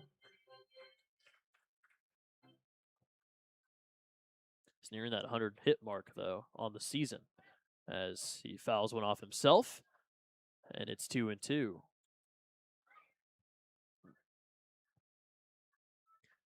Fitzgerald, this is his 4th season with Schaumburg. Schaumburg is very good at keeping players for a long time. Craig's in his 6th season. Fitzgerald's in his 4th. Calarco's in his 3rd. Tully's in his 2nd. Dawson's in his 7th. That is a liner over the leap of Jones into center field for a base hit. And Kyle Fitzgerald leads off the 4th with a single.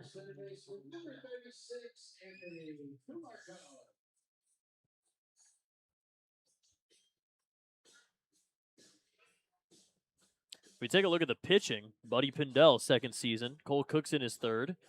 Thompson's in his 2nd. Snyder's in his 2nd. Kyle Moore's in his 2nd. Rydell's in his 2nd. They barely have any newcomers. Daryl Thompson is in his 5th season. Same with Glickstein. Salada's in his 2nd. So there's just a lot of guys they keep on bringing back. And it makes sense. I mean, the team is usually really good. Made the Frontier League Championship Series last year. With the help of this man, Calarco, who is in a 2-0 count now, as that one misses a little high. Calarco struck out swinging to end the 1st inning.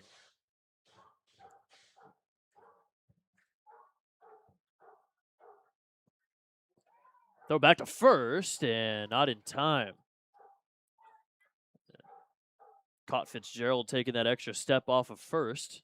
Throw back, though, is still not in time. Fitzgerald, 18 for 22 on stolen bases this season. 2-0 from Simpson.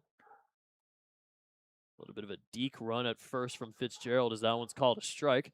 And it's 2-1.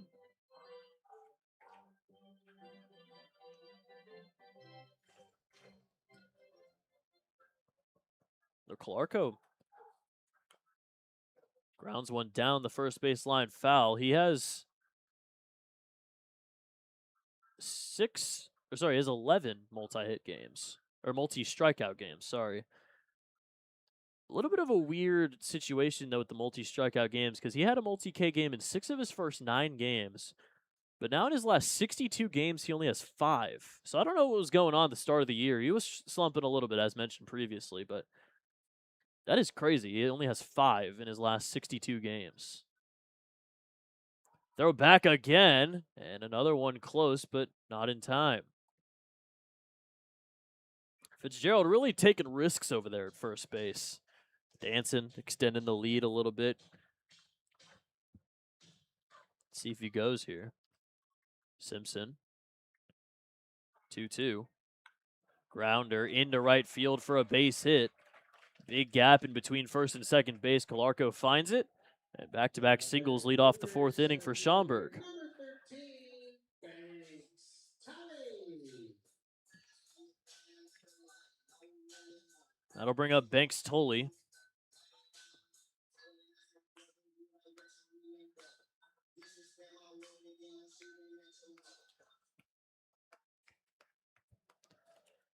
Two on here with nobody out. 1-1 score in the bottom of the 4th inning.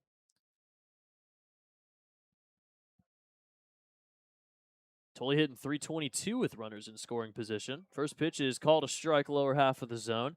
19 for 59, 3 homers, 5 walks, and 15 strikeouts.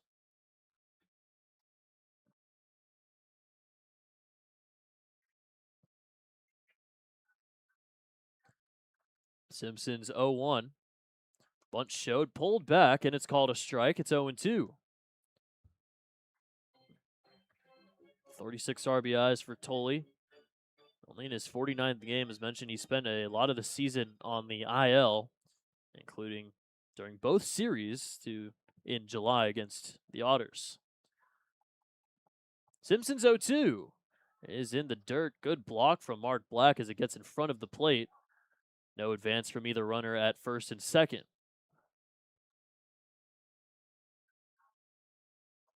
Tully has a strikeout already. It was the 3rd of 5 so far for Simpson.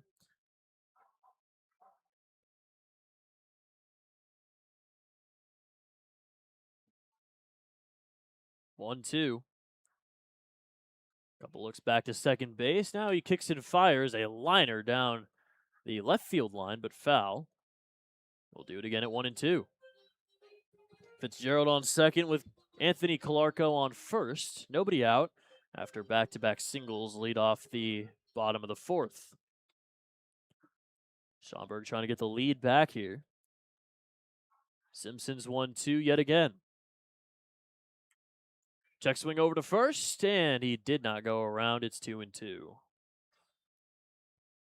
Almost got him with the slider there, and wasn't able to get the swing to go all the way across the plane. Now the 2-2 from Simpson. Another look back to second base. Now he deals. Swing and a miss for strike 3. There's the season high. 6 strikeouts for Simpson. 2 to Clark, 2 to Tully. And that's out number 1 in the bottom of the 4th. Now the next one would be a career high.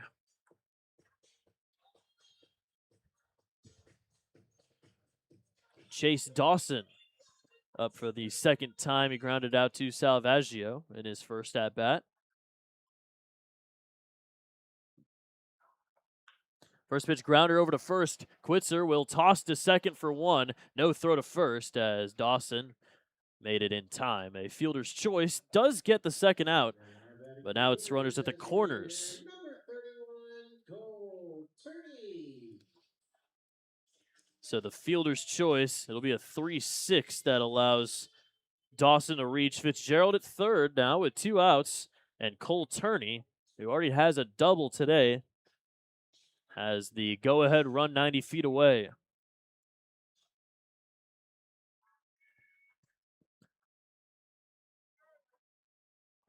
First pitch is called a strike.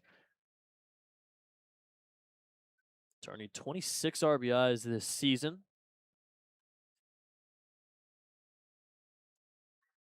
Simpson nearing a scoreless frame after giving up back-to-back singles to lead off the inning.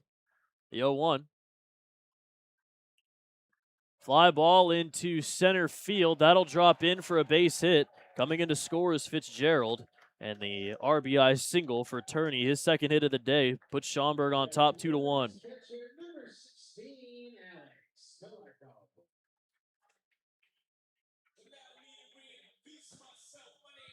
Oh, sometimes you don't have to hit it hard for it to pay dividends for the squad, and that's exactly what happened there with Turney. 2 for 2 on the day. And coming in to score easily was Fitzgerald. Still 2 on here now with 2 outs for Alex Calarco. First pitch called a strike. So 27th RBI for Turney. Schaumburg takes another 1-run advantage.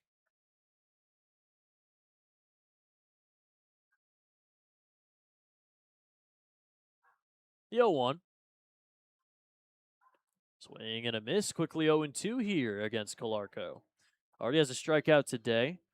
15 games with multiple strikeouts, including 3 on Sunday. Now has a strikeout in each of his last 12 games after his strikeout back in the second inning. 0-2, got him swinging. A career-high 7 strikeouts for Garrett Simpson. A run does come in, though, for Schaumburg. The RBI single for Cole Turney makes it 2-1 as we will head to the 5th inning on the Otters Digital Network. It is T-shirt gun time. We've got Aaron Sarah with those T-shirts and T-shirt gun. Coming down the first base line.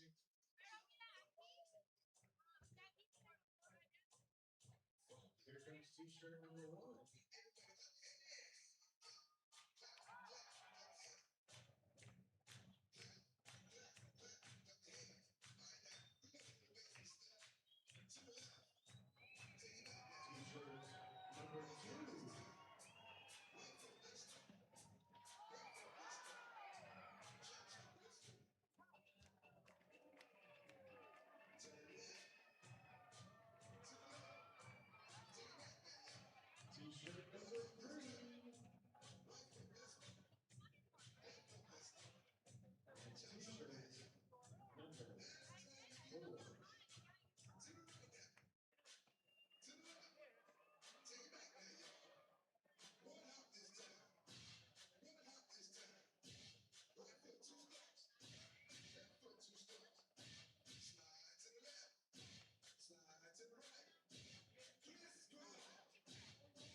Fifth inning is brought to you by Flood Brothers.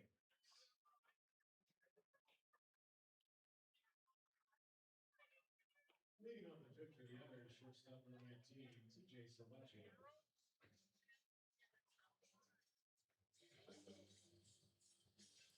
The Frontier League Network, powered by HTN, is the exclusive home of every Frontier League game this year. Head to EvansvilleOtters.com to sign up today and get a front row seat to every Otters game this year. 9-1-2 leading off here in the top of the 5th inning as Schaumburg is taking the lead. Scored a run in the bottom of the 4th. See what the Otters can do here. Try to tie the game up, take the lead in the top half of inning number 5. It's 9-1-2, Salvaggio, Ponder, and Jones leading off as Salvaggio hits a foul tip, and we'll have a mound visit. You can finally take a look at the out-of-town scoreboard. Stuff going on. Windy City is up 4-1 on Mississippi. Not really good for the Magic number. It is what it is. New Jersey up 3-0 on Brockton. Washington's winning 3-1 against Gateway in the 5th inning. Joliet is up 7-3 on Quebec. Wow. Okay, Joliet. 10-0. Sussex is blowing out Troyes.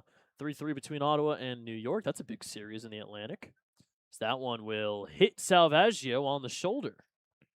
He will reach on the HBP. Florence is beating Lake Erie 5-4, but Lake Erie does have 2 on with nobody out in the 6th inning. And down east, Tri-City are tied at 4 in the 8th. Back to the top of the order, John Ponder.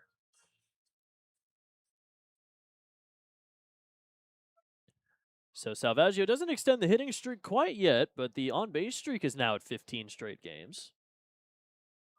First pitch will miss for ball 1 to Ponder. He has driven in the only run of the day so far for Evansville. His RBI single brought home Quitzer from third. Salvaggio, a perfect 20 for 20 on stolen bases. Yeah, I think the fact that he has speed as well as him being 6'3" has definitely contributed to the fact that he has not been caught stealing yet this year. 2-0 to Ponder. That is called a strike, the fastball. Now, Thompson doesn't necessarily throw the fastest, 88 to 90, but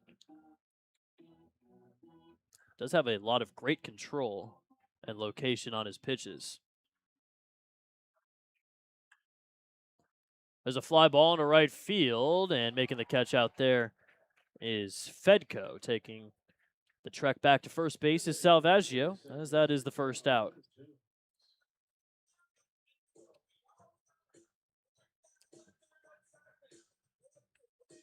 I'll bring up Amani Jones. 1 for 2 has a single in the first inning. A fielder's choice he grounded into to end the second.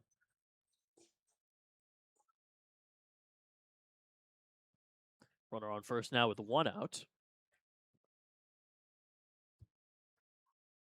Runner goes on the first pitch. Throw to second base is in time. And Salvaggio gets caught stealing for the first time this season. And it's off the arm of Alex Calarco. Eddie McCauley not too happy with the call. He's going to start talking with Elliott Brown over at third base.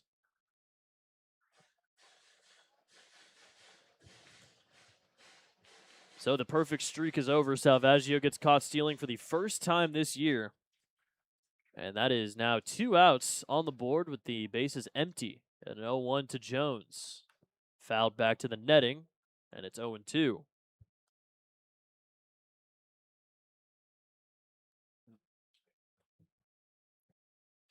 All of a sudden, Thompson 1 strike away from another scoreless inning.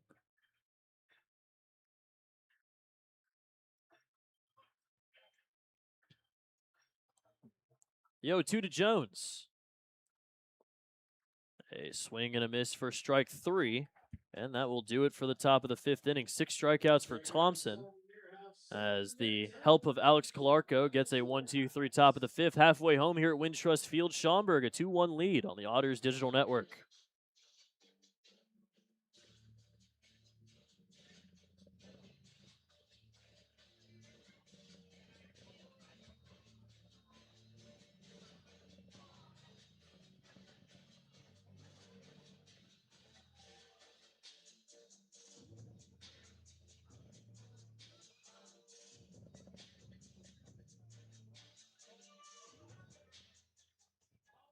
Let's get those sunflower seeds going.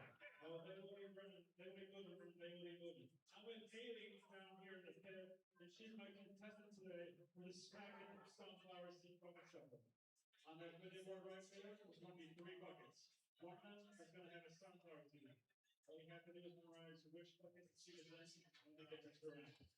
You ready? She's ready. Let's see that video.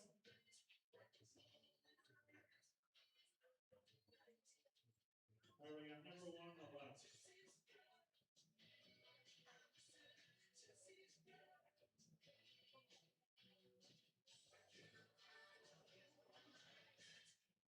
Well, I lost it. All right, Haley, what are you thinking? 1, 2, or 3?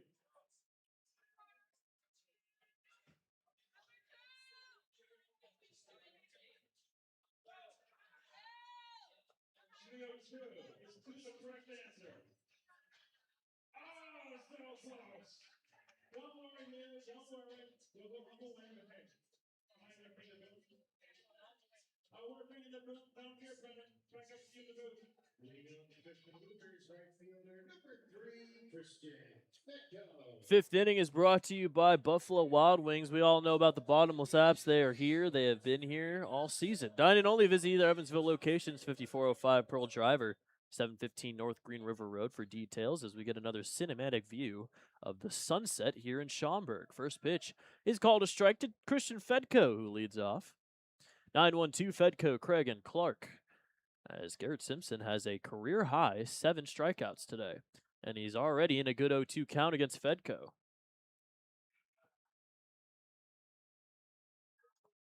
I were talking about Fedko's brother Kyler when we were last playing the Boomers. He got called up to the majors.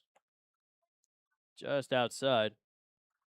He had a little bit of a rough stretch though when he was with the Twins. Kyler Fedko, he went 0 for 16 in 14 games. Unfortunately, never got that first MLB hit, but did get his first MLB RBI. 1-2 is low and away. And the count is evened up. Fly out to center field so far for Fedko today.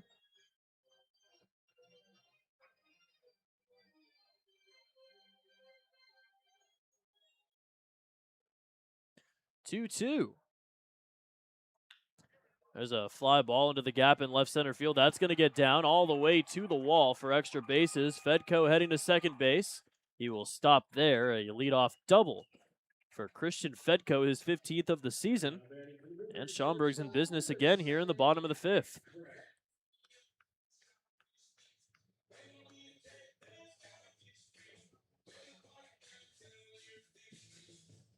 Alec Craig, 0 for 1, has a walk, came around to score, and has a grounder to second base in his 2 at-bats so far today.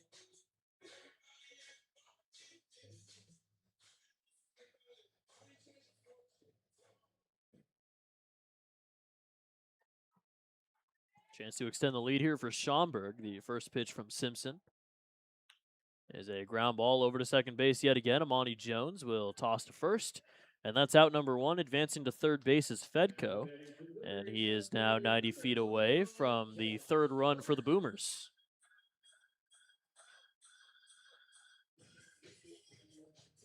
Kellum Clark is 0 for 2 with 2 strikeouts today.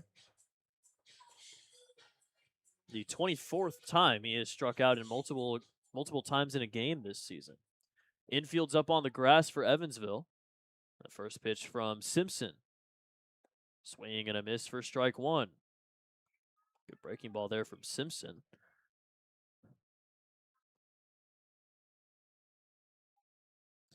Well, last time Clark struck out 3 times was on the 19th against Windy City. Grounder foul, and it's 0-2.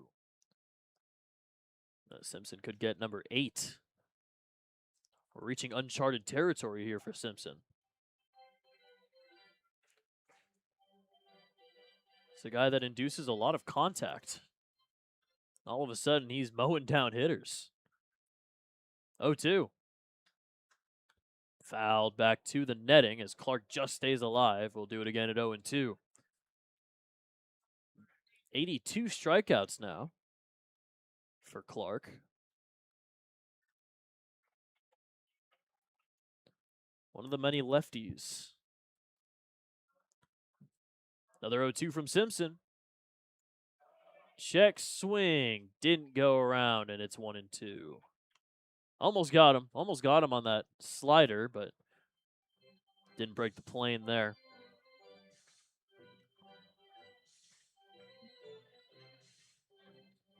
Yeah, 0-2, you can kind of throw it wherever you want outside of the zone, just try and induce a swing and a miss. Now the 1-2 is fouled away. Right out of the stadium. Foul ball brought to you by Heads Construction. Choose the best, never regret it. So Fedko led off the inning with a double, advanced to third on the grounder to second from Craig. That's where he stands right now in a 2-1 Schaumburg lead. 1-2.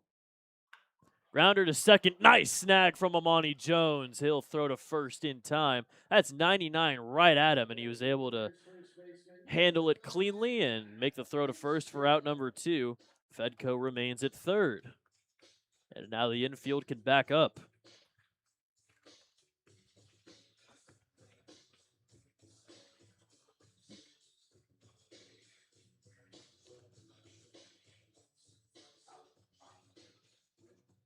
That play definitely saves a run for Amani Jones and the Otters. First pitch now to Fitzgerald. Is a little outside, a little low.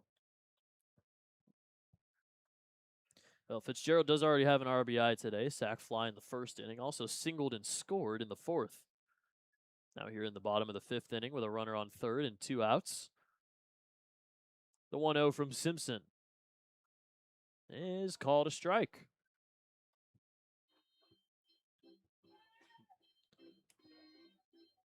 Well, this will most likely be the last inning for Simpson. He is at 99 pitches, nearing the big hundo mark.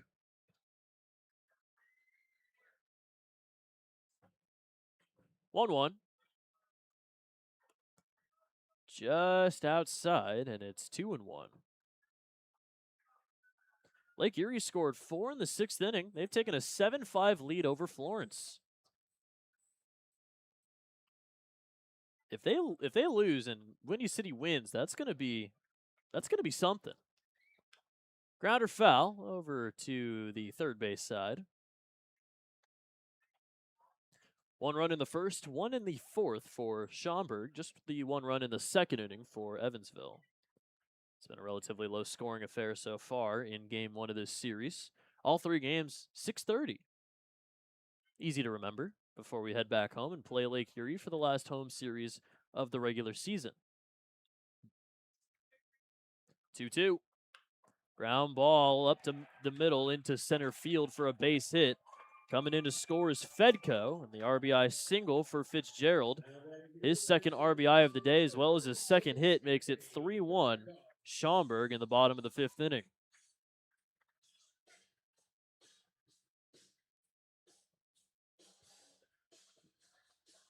So Fitzgerald's driven in 2 of the 3 runs. Also has 2 of the 6 hits for Schaumburg today.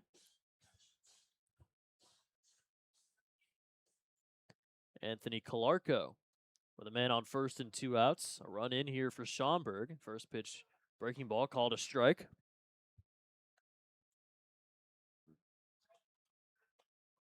Three runs on 6 hits now as Schaumburg's now out hitting Evansville. The Otters had 5 hits in the first 2 innings and have not gotten one since. Fouled back right to the left of the box. Foul ball brought to you by Heads Construction. Choose the best, never regretted. It's 0-2 here against Calarco. See if Simpson can get his 8th K here to end his outing. Most likely end his outing. He's at 105 now on the pitch count, which is also his new season high. The 0-2. Got out in front of one and crushes it foul. Still remains at 0-2. His season high pitch count was 104, which was in his last start against Schaumburg on June 12th. 6 scoreless with 5 strikeouts, which is no longer his season high. That was the only other time he's thrown over 100 pitches. That's outside, and it's 1-2. Still the season high from any Otter is 116. Ryan Wiltsey. Depending on how long this at-bat goes against Calarco, we might see that be broken today. So that one will miss for ball 2. There's still nobody warming in the Evansville bullpen, so this is Simpson's inning to finish.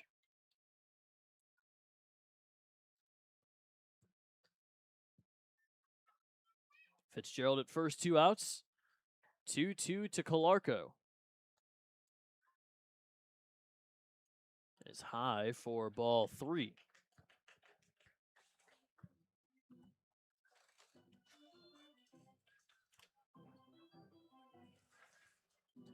So 3-2 here with 2 outs. Fitzgerald's getting a head start over at first base. And the payoff from Simpson.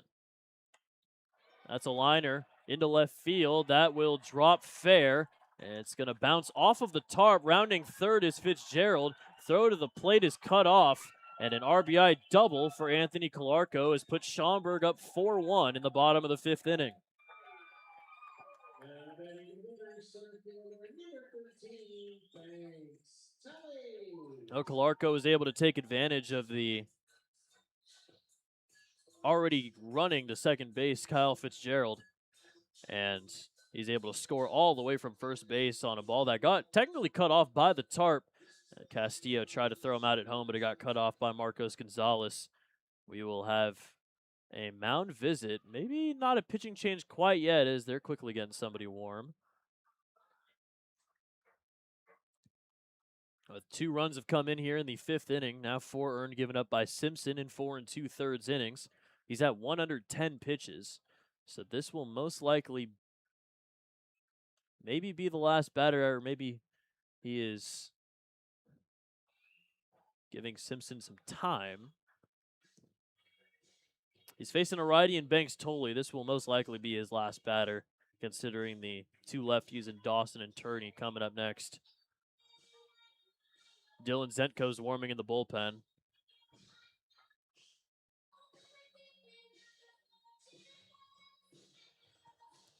So a 3-run deficit now for Evansville, as Schaumburg has put together a couple hits, couple runs, and they now lead it by 3.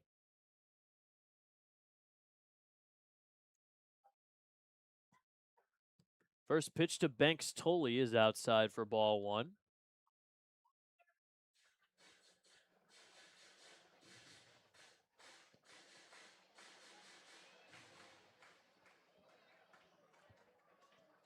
One 0 pitch is inside for ball 2. It would be nice here for Simpson to get that last out and save Zentko for the 6th inning.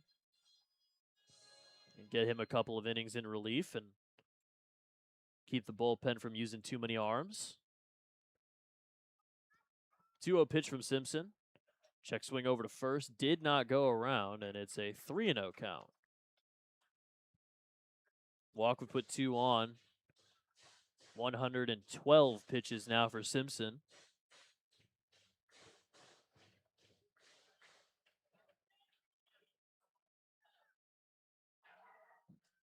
Three-0 pitch to Tully. He will step off previous. Runner on second in Calarco. That double from Calarco, his 17th of the year. Now it's 71 RBIs. Passing Clark for the team lead, as that one will miss for ball 4. Get away from Mark Black, and Calarco will take third base. So now first and third. And that should do it for Simpson. See what the choice is here. 114 pitches, and Max Peterson will come out and make the change. So for now, Simpson's day is done. 4 2/3, 7 hits, 4 earned runs, 2 walks, and 7 strikeouts.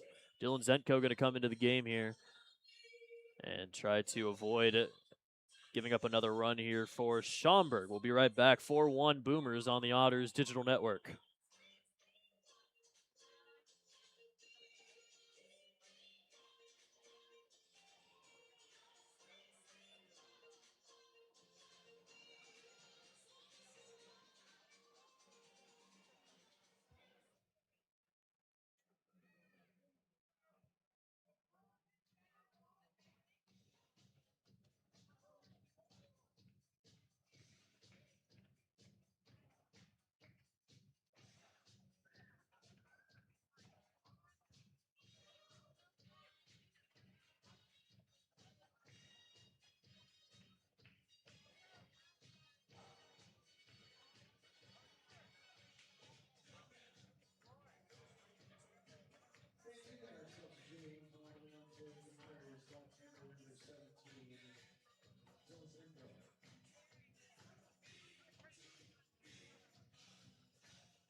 Dylan Zentko's into the game. Pitching change brought to you by the Answer Auto Repair East. Find all your battery needs at the Answer Auto Repair East, located at 2319 North Green River Road, or give them a call at 812-4759-K.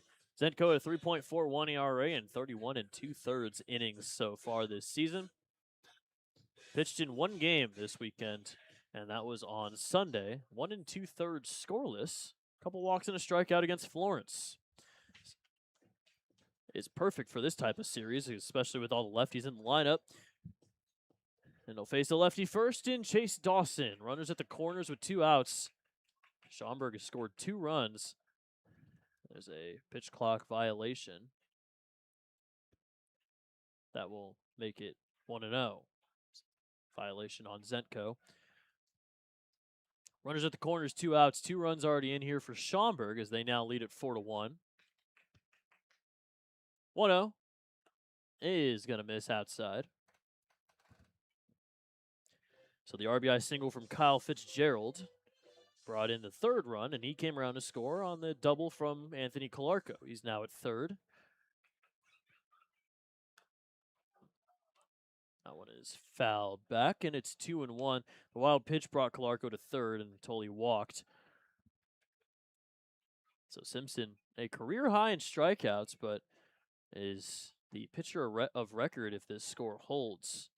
Would get the loss. 2-1. Will miss slow and away for ball 3.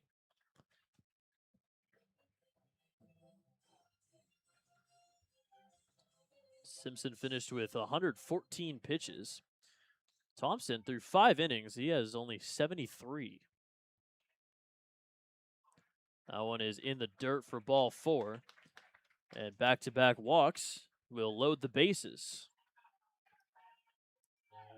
For the Boomers, designated hitter number 31, Cole Turney. So Cole Turney has the bases loaded here with 2 outs. Can really blow this game open here for Schaumburg. He is already 2 for 2. Has a double in the 2nd inning. Drove in a run with a single in the 4th. He drove in Fitzgerald. First pitch from Zentko is a swing and a miss for strike 1.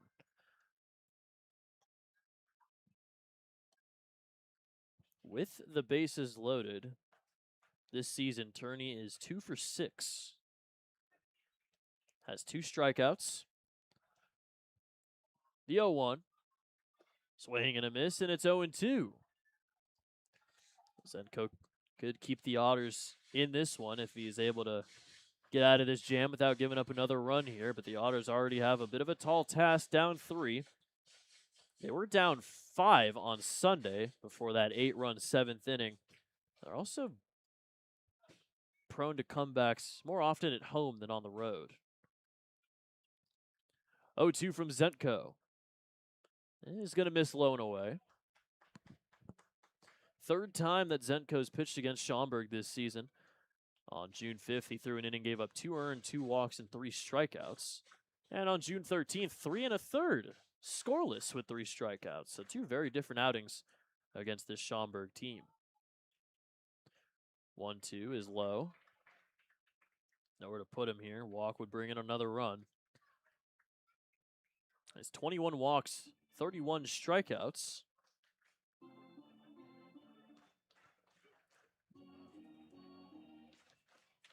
So far this season, he has inherited 7 runners, has allowed 4 of them to score. He's going to inherit 2 more here. Coming in for Simpson.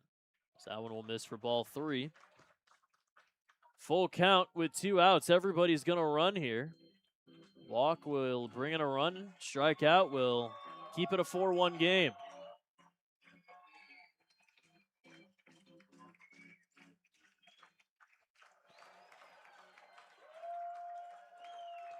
Payoff pitch from Zentko.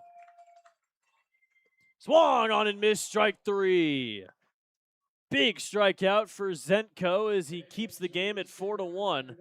Could have been a lot worse. 2 runs do come in, though, for Schaumburg on back-to-back RBI hits from Fitzgerald and Calarco. It's 4-1 Boomers heading to the 6th inning on the Otters Digital Network.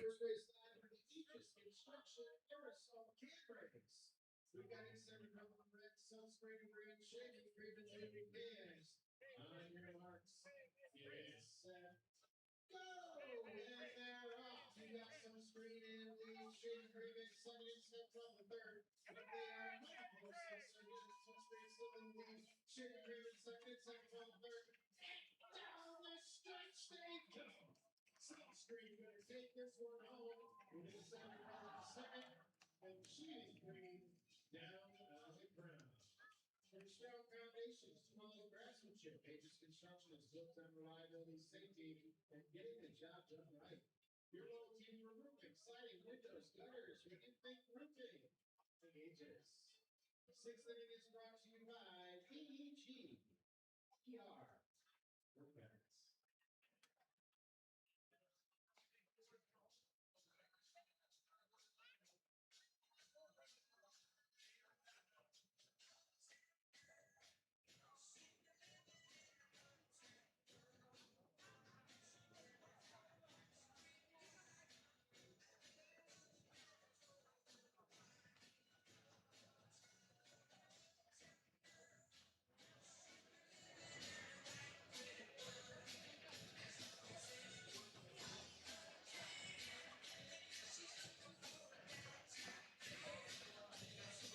Hitting on the sixth for the Otters this day from the 28th, Logan Brown.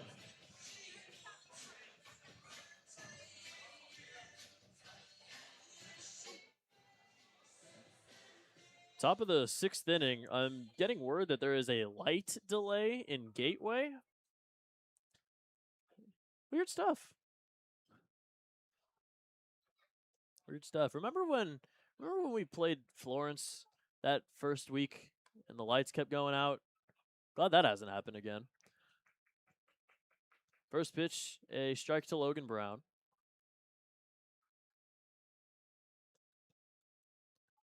4-1, Schaumburg has the lead, as that will miss. 1 for 2 for Logan Brown to start today's day off, as a single and a grounder to short.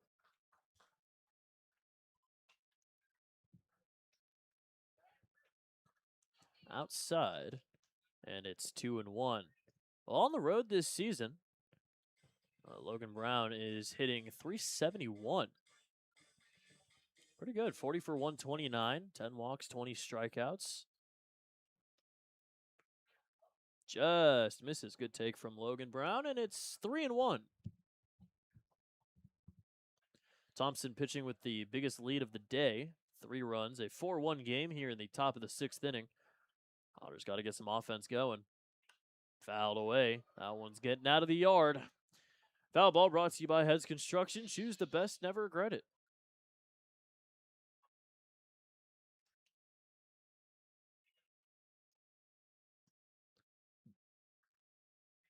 Thompson, before his professional seasons, he played for 3 schools: Capital University, 2017 to 2019, Heidelberg from 2020 to 2022, and St. Ambrose. He had 7 years in college. There's a base hit into right field. Running after it is Fedko, but Logan Brown will stick with a single to lead off the top of the sixth inning. Another multi-hit game for Logan Brown. That is multi-hit game number 29, leading the team in that category.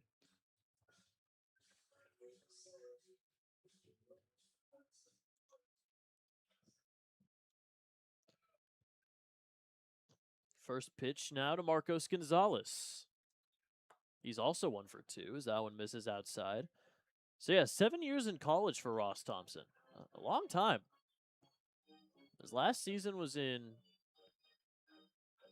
2023, in which he was with St. Ambrose in the fall. Wasn't on the roster, though. Didn't appear a game with them in 2023, but did play in the Northwoods League with the Kenosha Kingfish before signing with Florence. His last bit of playing time was with Heidelberg in 2022, 4.44 ERA in 71 innings. He walked 8 in 71 innings and struck out 50. The dude's just been locating well his entire career. Heidelberg in Tiffin, Ohio, a little bit south of Toledo.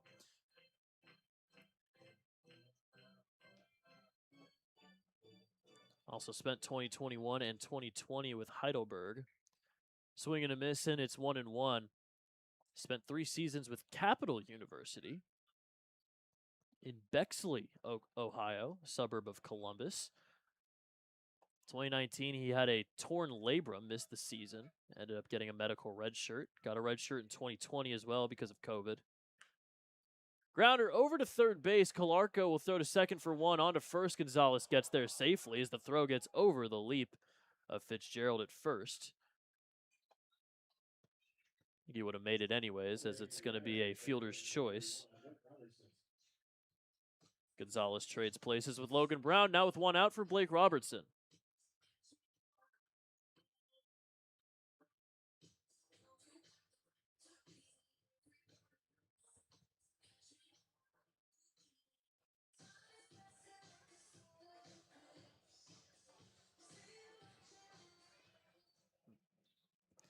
So he did end up getting 3 redshirt years, Thompson did. As well as the 5th year, ended up totaling 7. I guess he didn't get a red shirt for that 2023, but the 2 red shirts in the 5th year senior stuff. So it's Gonzalez on first now with 1 out. The 0-1 to Robertson is a little low. B-Rob has 2 strikeouts so far today. He's 0 for 2. 6 strikeouts for Thompson. Still not necessarily close to a season high of 10, which was back on May 12th against Troyes. Inside, almost hits him. Robertson does lead the team in hit by pitches. He's got 11 of them. That's what happens when you're 6'4" and the stance does crowd the plate a little bit. Bound to get hit. I'm sure he doesn't really mind, though. He's getting on base. Throw back to first is not in time.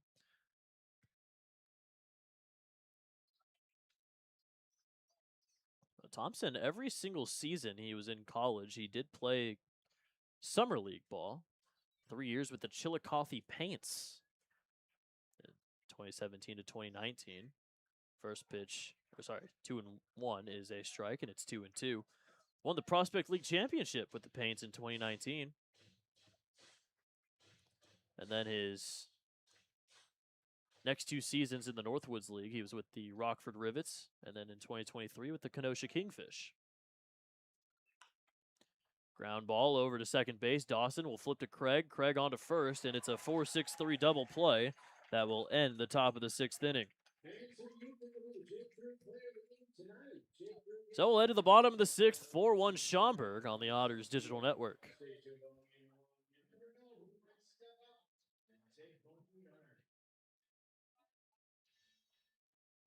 All right, fans, it is officially the women's home run inning. Tonight's lucky contestant is Vicky Wackermecki from Geneva, Illinois. If Alex Calarco hits himself a home run here in the 6th, Vicky is going to win a $100 women's gift card.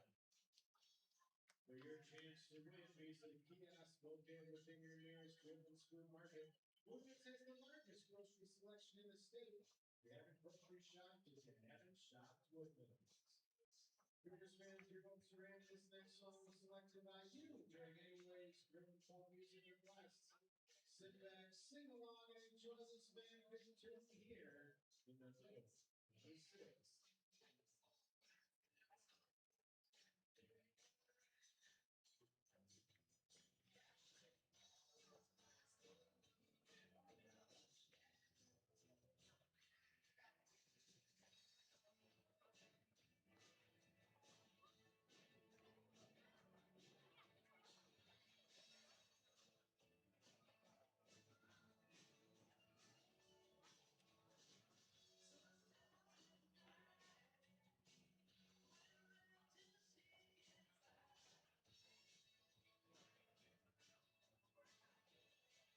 Leading on the 6th for the Cougars, catcher number 16, Alex Calarco.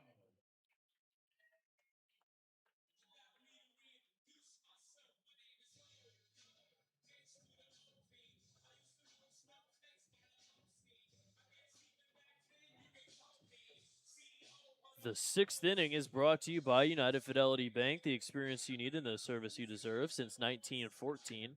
Alex Calarco hitting from the right side for the first time today as he leads off the bottom of the 6th against Dylan Zentko.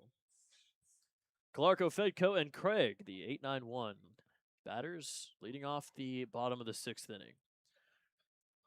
First pitch is a swing and a miss from Calarco. 0 for 2 with 2 strikeouts so far today for him.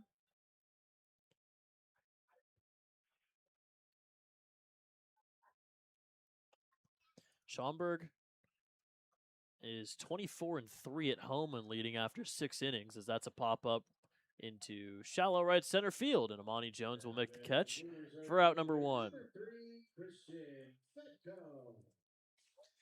With the Otters not scoring in the top of the 6th inning, they will be leading after 6. 24-3.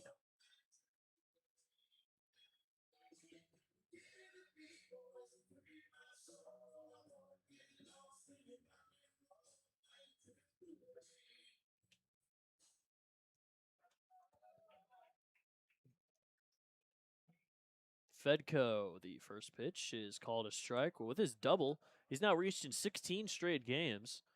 Doubled and scored in the 5th inning. Also has a fly out to center.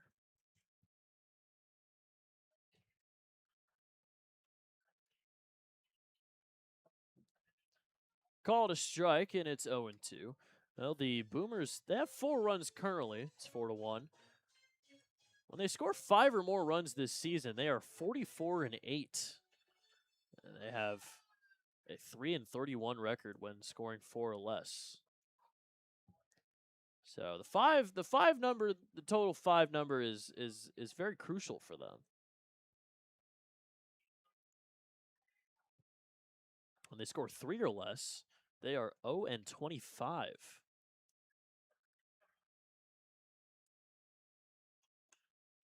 But they are a very good offense. There's a fly ball into shallow right field. Quitzer's not able to make the catch, and it's going to be bobbled out there in right field. Fedko will reach on what might be called a single, maybe an error. Not too sure. It will be called a hit.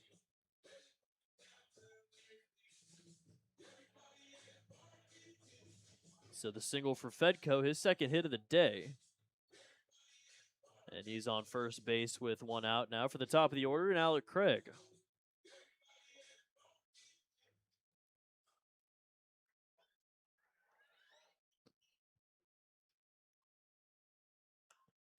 There's a pop-up now, this time into left field. And LG Castillo will make the catch for out number 2. So retired is Craig on 1 pitch. And that'll bring up Kellum Clark. This is a part of the lineup that is full of lefties. Craig Clark as well as Calarco. And with Zenko having started before and has thrown 4 innings before, just might see him just keep on riding out there. First pitch a little inside for ball 1. We're still looking at the scores, the out-of-town scoreboard. Just giving it a look. Windy City is looking like they might beat Mississippi, so if both scores hold, the Otters' magic number will not drop. Grounder to second base, Monty Jones. Another great play over there at second base. He'll throw to first in time for out number 3. We'll head to the 7th. Otters down by 3. It's 4-1 Boomers on the Otters Digital Network. Thank you, Brent. I'm in section G with our therapy community dog, Henry. And Henry is our first friend of the game. Henry likes long walks. He likes study sessions. He loves the laser pointer. And he definitely loves Boomers baseball. I'd like to thank all of you guys for being my furry friends today. Don't forget to pick up my ball at the team store on the way out.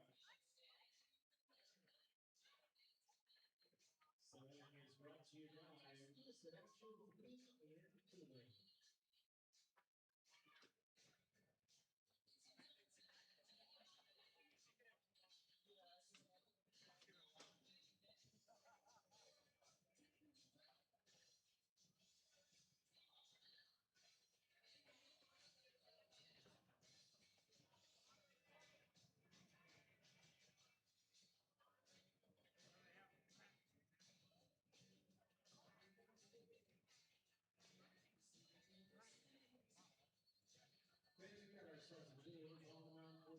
right hander, number 23, Kyle Moore.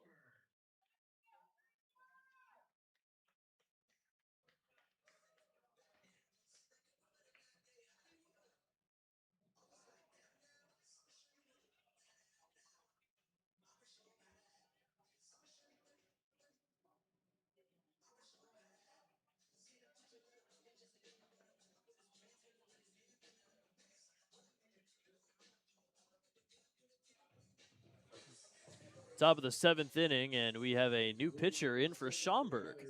Ross Thompson's day is done. He finishes with 6 innings, 6 hits, 1 earned run, no walks, and 6 strikeouts, and he is the pitcher of record, would get the win here and would get his 10th win of the season. Be the third player in the Frontier League to reach 10 victories if this score holds. The first man out of the bullpen is Kyle Moore, as he'll face off against LG Castillo, Chris Quitzer, and Mark Black here in the 7th. First pitch is going to miss inside for ball 1. Moore has a 6.16 ERA and 61 1/3 innings. There's a ground ball over to third base. Anthony Calarco will throw to first in time, and that's out number 1.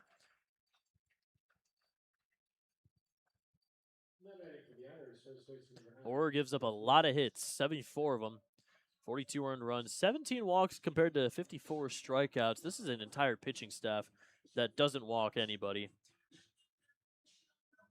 Their walk total, 284 of them. Dead last. The least amount of walks in the Frontier League. And the thing is, they walk a lot on the offensive side, too. Matter of fact, the only game, there would be 90 games so far for Schaumburg. They have 1 game in which they did not draw a walk. And guess what? That game was against the Otters back on June 12th. 1-1 to Quitzer. Quitzer is 1 for 2, doubled and scored in the 2nd inning. Grounded out to second base in the 4th. Swing and a miss, and it's 1-2.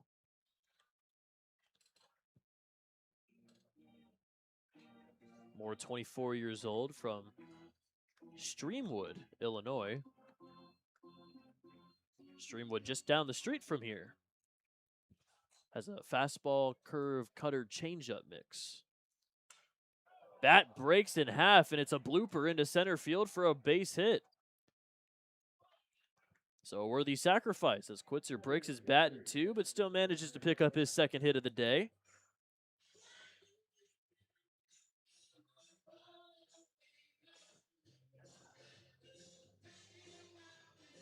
That was a very clean break. That was a break you could hear across the stadium.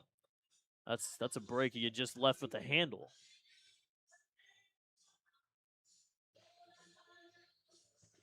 Mark Black is so far hitless, has a sac bunt and a strikeout. Swing and a miss, and it's 0-1. Moore's last outing, he threw 3 scoreless, got the save, his 2nd save of the season. 4 strikeouts against Lake Erie. Even though he has an ERA that's relatively high at a 6.16, he has an 8-1 record. Breaking ball just misses inside. 11 scoreless outings, including his last 4. It's been turning the corner a little bit. Was a California Winter League signing. 1-1. Check swing over, and he did not go around, makes it 2-1. He had a 1.82 in 30 2/3 innings with the Alberta Grizzly in the California Winter League this season. But he was with Schaumburg last season, pitched in 2 games. June 22nd against Windy City and the 27th of June against the Wild Things. A little low, and it's 3-1. Also pitched a game for the Boise Hawks in the Pioneer League. Just 1 game. June 14th against the Idaho Falls Chuckers. High fly ball into left field. Kellum Clark waiting for that one to come down as he'll make the catch. And that's out number 2. No tag at first from Quitzer, even though he did kind of deke one over there.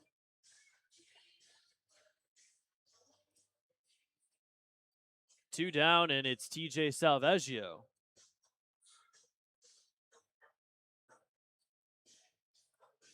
Four 1. Boomers have the lead here in the top of the 7th.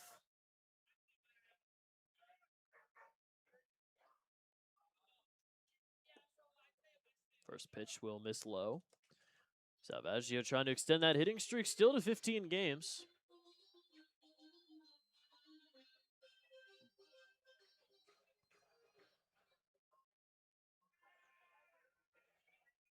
Got hit by a pitch and grounded out to third in his 2 plate appearances so far today. As he swings and misses, it's 1-1. Otters have 1 run, 7 hits, no errors.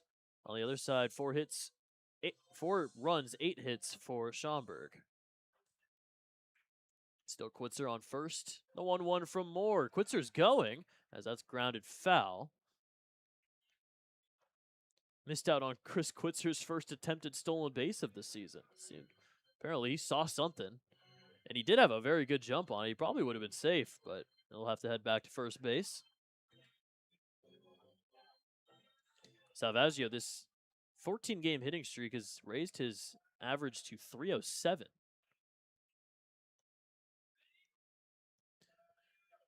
One, two. Another grounder foul. Hit 2 homers in the series against Florence. Drove in 7 runs. Now up to 68. As he's climbing the single-season Otters leaderboard.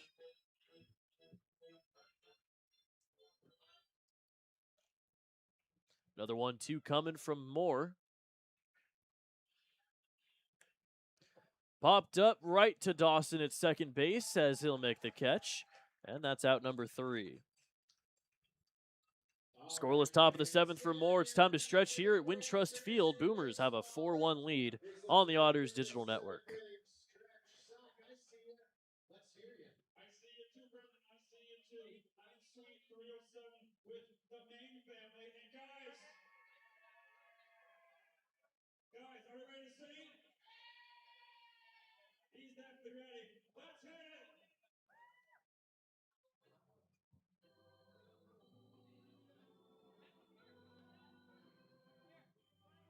Take.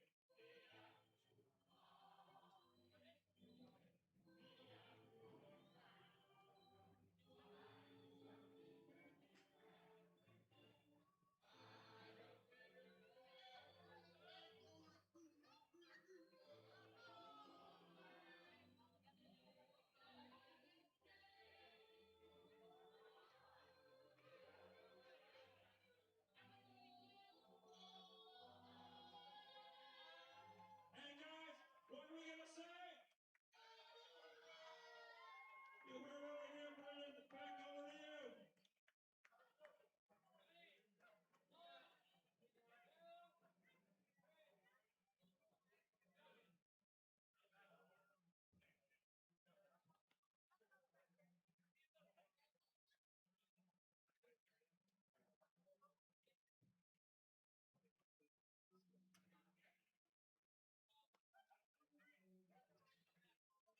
Leading on the 7th for the Boomers, first baseman, number 5, Kyle Fitzgerald.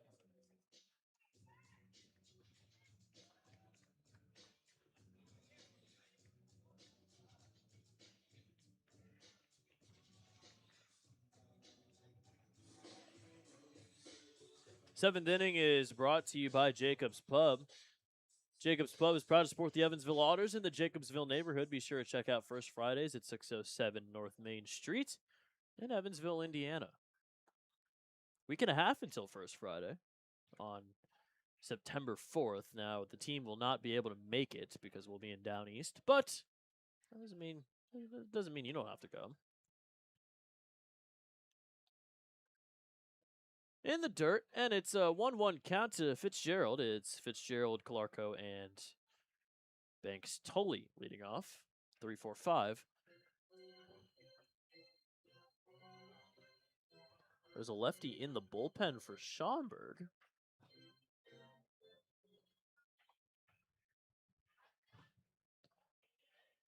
Caleb Rydell Little lone away, and it's 2-1. Kyle Fitzgerald is 2 for 2. He's driven in 2 runs, and he's also scored twice. He's having a good first game against the Otters on this Tuesday night. 26th multi-hit game of this season for Fitzgerald. High fly ball into right field. Moving up a bit is Robertson. Back a step, and he'll make the catch for out number 1. Now batting for the Brewers, third baseman, number 36, Anthony Calarco. 1 down, Anthony Calarco. Up, another lefty here against Zetko.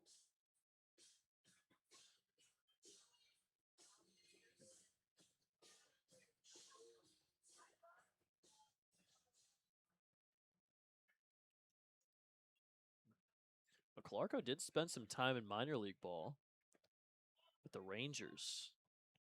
Only played 31 games though. Was actually released by the Down East Wood Ducks before they became the Bird Dogs. Or before they moved and then the Bird Dogs were formed. That series, by the way, next week against Down East is going to be the first time ever that we play Down East. Didn't play them last season. Only in their second year in existence with the Frontier League. 2-0 is just outside for ball 3. 1 run in the first, 1 in the fourth, 2 in the fifth for Schaumburg, and the Otters have just accrued that 1 run in the second inning. So far, 5 straight scoreless innings for Schaumburg pitching, and a 4-pitch walk to Calarco puts him on first with 1 out for Banks Tolley. Now batting for the Brewers, center fielder, number 13, Banks Tully. 4th walk for Otters pitching. 2 for Simpson, 2 for Zetko. Runner on first with 1 out now for Tolley. Tolley has 2 strikeouts and a walk. Was the first recipient of a Zetko walk. First pitch, grounder foul. Otters going to get somebody warm in the bullpen. Take a look at who it is. Anthony Tomczak is the next man out there.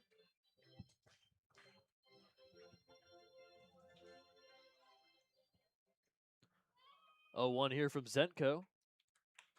Grounder to short. Salvaggio to Jones to first. And it's a double play. 6-4-3 ends the 7th inning. We'll head to the 8th. Another scoreless inning for Dylan Zetko.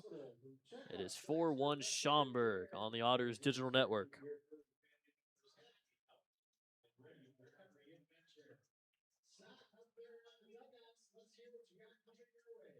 Oh, it's time for a little fresh catch brought to you by Meyer.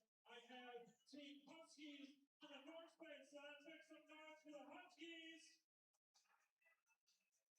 I have the Cougars on the North Bay side. Make some noise for them down there. My girl is here. It's fine stuff, buddy. I say, yo, she got a talk to the welcome. One right here, just one of those. And then another shot basket. The first is going to get all 5 men. Will be our winners here today. Huskies, are we ready? Poodles, are we ready? Let's get going in 3, 2, 1, go! We got 1, we got 2, we got 3. Look what we got fast. The Poodles are not far behind. They got another one. The Huskies are 1 run away. And look at the Poodles. We'll play the prize here tonight. But don't worry, girls. Don't worry. Don't worry. We'll all go home winner. Hey, girls. I'm going to go Bloopers. You were down here, Brendan. Back up to you. 8th inning is brought to you by Spike Brewing. They'd like to remind numerous fans to drink responsibly and get home safely. Fans, we got ourselves a 2-1 ball around 4 beers left-hander. Number 20, Caleb Whitehall.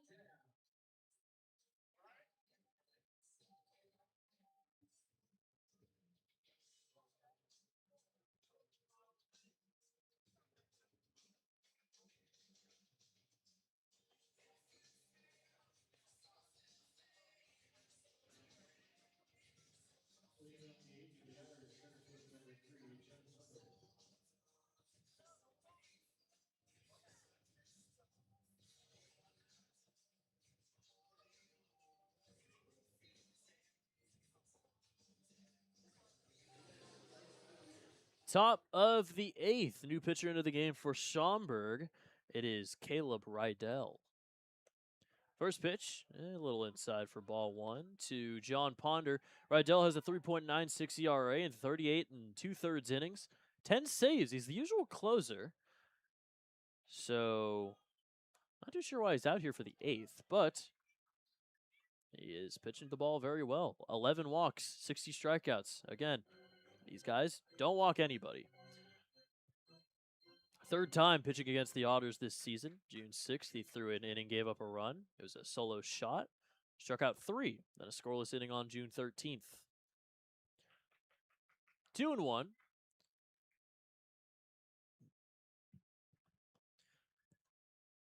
Ponder 1 for 3. RBI single in the second inning. A grounder back to Thompson. And a fly out to right field. There's a drive into deep right field. Going back on it is Fedko, and that's going to get over his head and one hop off the wall. John Ponder into second base, and he has a leadoff double. 19th double of the season for John Ponder, and he's in scoring position with nobody out for Amani Jones.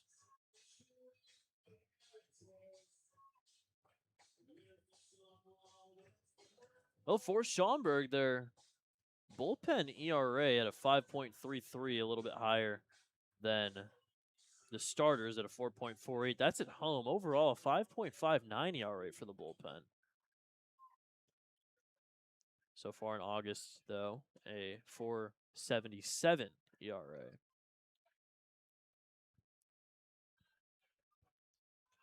Bullpen is 6.53 ERA against Evansville this season.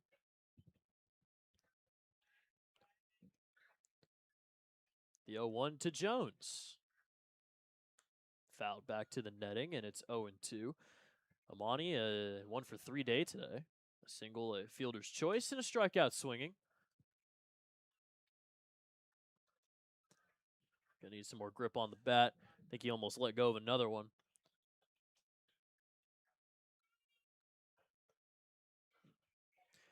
Take a quick look at the out-of-town scoreboard. It's looking like Windy City's going to win, so more and more likely that the Otters' magic number will stay at 4, and that would put their their earliest clinched day on Thursday. Joliet's still beating Quebec, though, 9-4. Sussex hits 14-0 against Troyes. New York 3 outs away from winning a close one against Ottawa, 4-3. Lake Erie 3 outs away from beating Florence, which would definitely benefit the Otters. And that would put Windy City pretty close to the wild card. 2.5 games back. It's getting real interesting. Florence is really stuttering. Fouled away yet again. It'll remain at 0-2. Our first finished game. Down East loses a heartbreaker against Tri-City. Scored 3 in the bottom of the 8th. And ended up winning 7-6. Yeah, Florence loses this one, especially at home to Lake Erie. That's going to be definitely one that if they somehow keep on falling, it's going to be one where it's like you need to win. You need to win that one. They have a doubleheader tomorrow, though. Swing and a miss, and that's strike 3 as Amani Jones strikes out for the second time today. 7th strikeout for Schaumburg pitching, and that's out number 1 in the 8th.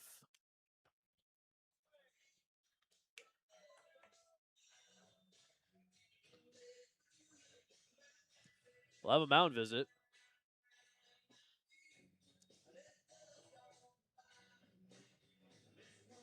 Washington's up 6-1 on Gateway. Are they still in that light delay? I think it's been in the 5th inning for a while now. Either way. Caleb Rydell. He is 25 years old. He's from Omaha, Nebraska. He was with Omaha for his last 3 collegiate seasons after spending his first 2 at Iowa Western Community College. Was with Schaumburg last season as well as Windy City. Played most of the season with Windy City, 2.59 ERA and 55 and 2/3. Played 2 games against the Otters. June 14th, 2 innings, 2 earned runs, and then 3 scoreless. Got the save on August 9th. outside, and it's 1-0 to Logan Brown. 2 for 3 so far for Brown. Rydell got traded to Schaumburg for Eric Turner and a player to be named later. A little outside, and it's 2-0. That was at the deadline, and he finished, only played 1 game. 6 games, though, in the playoffs. As they made it all the way to the championship series against Quebec. Ended up losing that one, though, because Quebec is unable to be stopped. Through 4 2/3 innings, though, in that series, only gave up 1 earned run. 2 scoreless with 4 strikeouts in game 1 of that series. Popped up into foul ground, definitely playable for Calarco, as he will make the catch, and that's out number 2.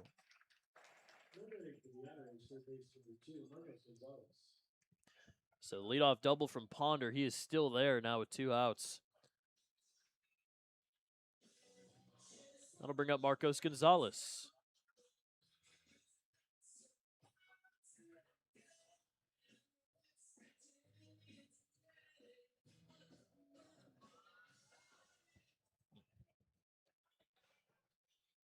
Rydell was with Windy City as well in 2024. High fly ball into center field. Banks Tolley waiting for that one to come down. He'll make the catch, and that's out number 3. Leadoff double for Ponder, but Rydell able to get the next 3 out to end the top of the 8th. We'll head to the bottom half. 4-1 Schaumburg on the Otters Digital Network. We'll have fireworks, drones, plenty of fun throughout the night. Do not miss your final chance to cheer on the Boomers and win trust this regular season. All right, fans, it's time for some game style. The fans with best dance moves gets to go home with a prize, courtesy of Game Serene Barbecue. So get out there and bring the energy, and let's make some noise.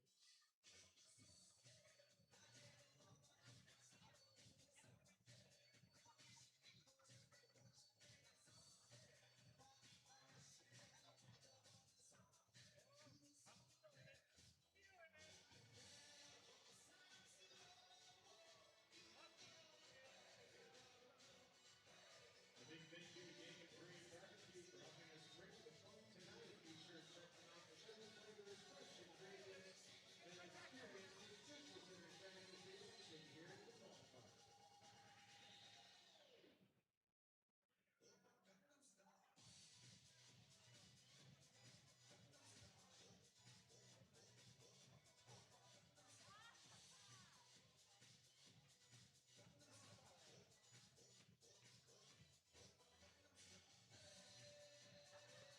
Leading off the eighth inning, second baseman number 15, Chase Bassett.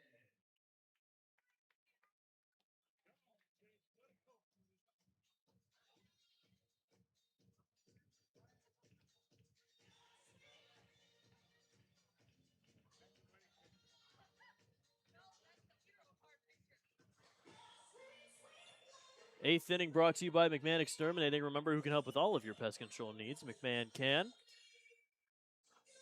Very much like the decision to keep Zenko out here for another inning. Only use 2 pitchers.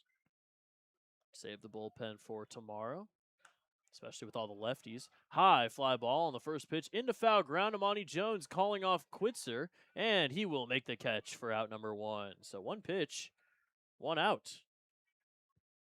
Now batting for the Boomers, designated hitter number 31, Cole Turney. Chase Dawson flying out, and that'll bring up Cole Turney. Zenko's done a great job out of the bullpen so far.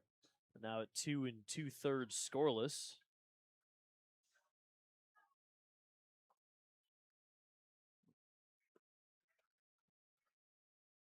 First pitch a little low for ball 1.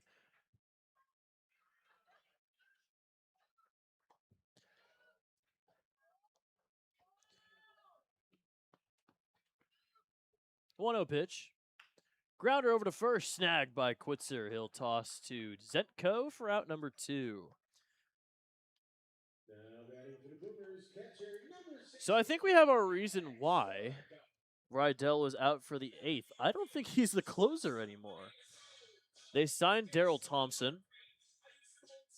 He was on the IL for a little bit, just got off of the IL, and I think they're going to use him as the new closer because he is now warming in the bullpen. Which, in terms of seniority, it does make sense.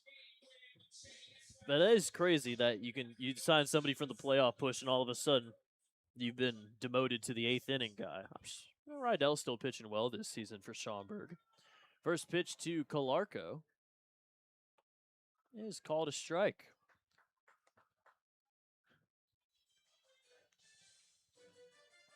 Zenko's season high in innings pitched is 4. That's on July 31st against Windy City. But this will be, if he gets this last out, the second time he has thrown 3 1/3 scoreless against Schaumburg this season. It's one of those, if I had a nickel for every, 1-1.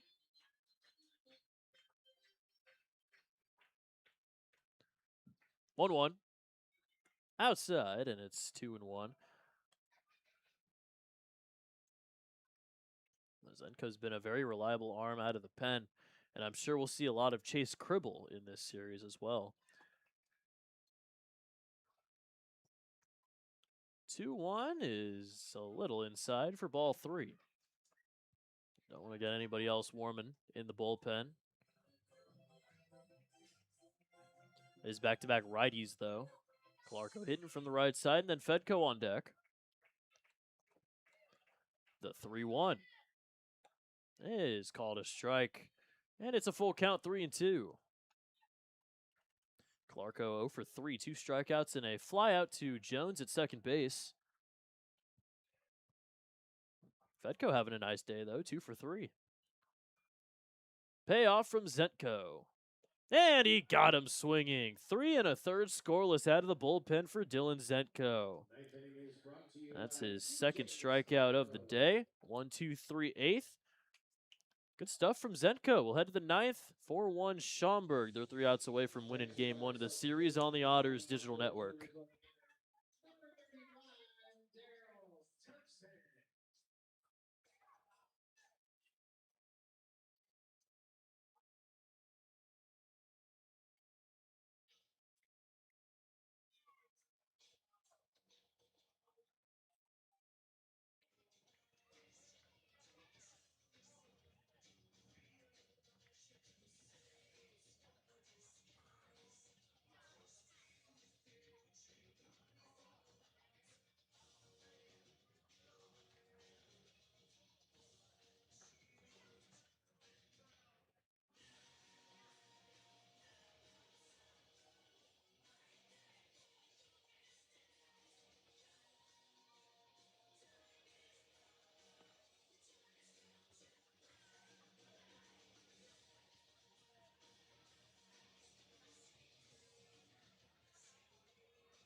Top of the 9th inning, Daryl Thompson is into the game.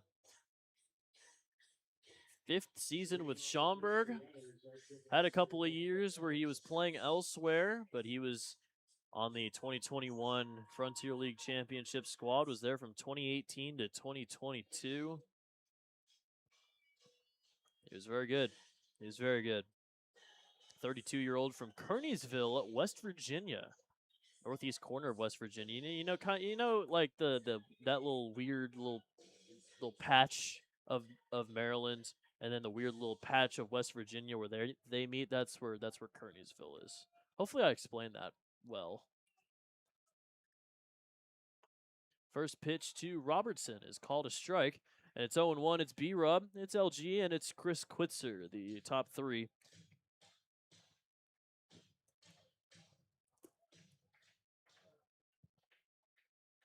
This is Daryl Thompson's 2026 debut with the Boomers. Just got off of the IL today.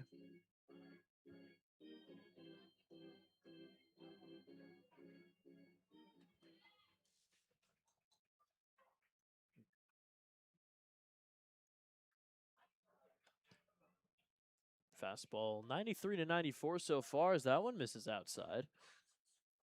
For Thompson this season, he was playing with the Piratas de Campeche in the Mexican League.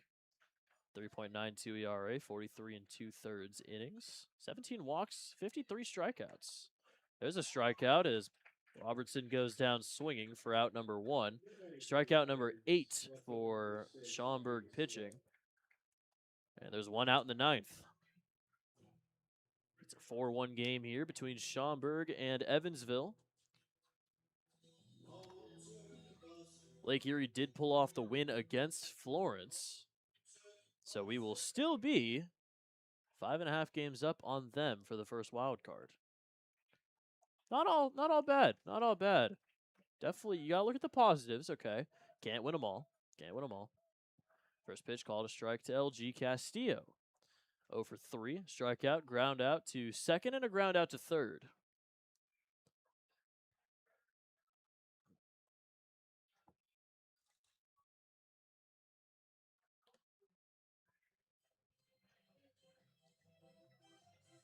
What happened with Gateway and Washington? What the light delay is still going on. What could have possibly happened to the lights? They just won't turn back on? Is there an outage? 1-1. Outside. Or sorry, inside, but I think a pitch clock violation called anyways on Thompson makes it 2-1. Thompson was in AAA in 2024. The Nashville Sounds, AAA for the Brewers. Signed a minor league deal with the Brewers. Started in AA Biloxi with the Shuckers. Pitched 13 1/3 innings, had an ERA under .7, got sent up to Nashville. 45 2/3 there in 2023, then 14 innings in 2024 with Nashville before asking for his release. Was very close to getting called up. He was pitching well in AAA. But now he's back with Schaumburg. Fights one off, foul, will remain at 2-2.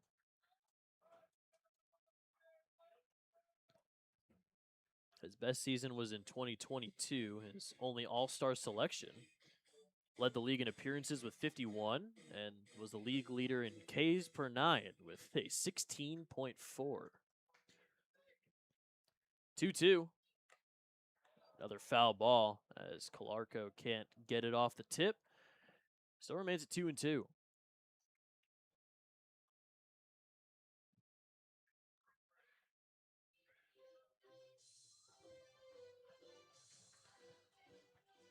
Schaumburg looking for win number 49 here. 2 outs away from doing so. That is called strike 3 on the breaking ball as Castillo goes down looking. Strikeout number 9 for Schaumburg. 2 straight for Thompson. And that will bring up Quitzer. Otters down to their last out here in game 1 of the series.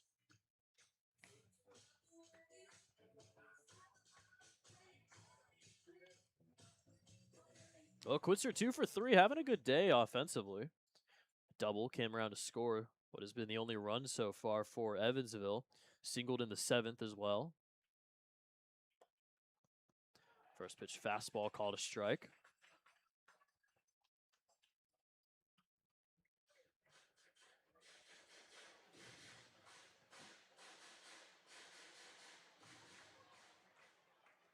The 0-1 is called a strike. 0-2. Thompson looking to get out of this one. Give Schaumburg the win. Keep them 2 games up considering that Windy City's 3 outs away. They're up 8-1 against Mississippi. Swing and a miss on the fastball, and Daryl Thompson in his return to Schaumburg strikes out the side. Robertson, Castillo, and Quitzer all down on strikes. as the Boomers take game 1 of the series here at Wintrust Field by a final score of 4-1. It was a great pitching performance from Schaumburg between Ross Thompson, Kyle Moore, Caleb Rydell, and Daryl Thompson. The good thing is for Evansville is that they had Schaumburg use 4 of their pitchers, and they only used 2. Simpson finishes with 4 2/3, 7 hits, 4 earned runs, 2 walks, and 7 strikeouts. He's going to get the loss. He falls to 7-3 on the year. But a great performance out of the bullpen from Dylan Zenko. 3 1/3 scoreless, gave up only 1 hit, walked 2, struck out 2. And a great performance from him to save the bullpen from getting more arms out there. We'll have a lot of guys ready and available tomorrow. But on the other side, Ross Thompson is going to get the victory. 6 innings, 6 hits, 1 earned run, no walks, and 6 strikeouts. He will jump to 10-4 on the season. Schaumburg now 49-42, as they will stay 2 games up on Windy City, and barring an insane comeback from Mississippi. It is 8-1 there in the bottom of the 9th. Otters fall to 56-35. Don't know what's going on with Washington, but for right now, they're 2.5 games back of the division, but still 5.5 games up in the first wild card after Florence lost to Lake Erie. The magic number not going down today, unfortunately, but we still have so many more games to bring that magic number down and eventually clinch. The earliest we can clinch now is Thursday in Game 3, and we're going to need to win 2 games and have Windy City lose twice against Mississippi. Windy City and Mississippi play early tomorrow, so we can do a little bit of scoreboard watching before that, and see how things play out between Windy City and Mississippi. But for now, Otters finished with 1 run on 8 hits, no errors, 4 runs, 8 hits, tied in hits, but the Boomers ended up bringing 1 across in the first, 1 in the 4th, 2 in the 5th.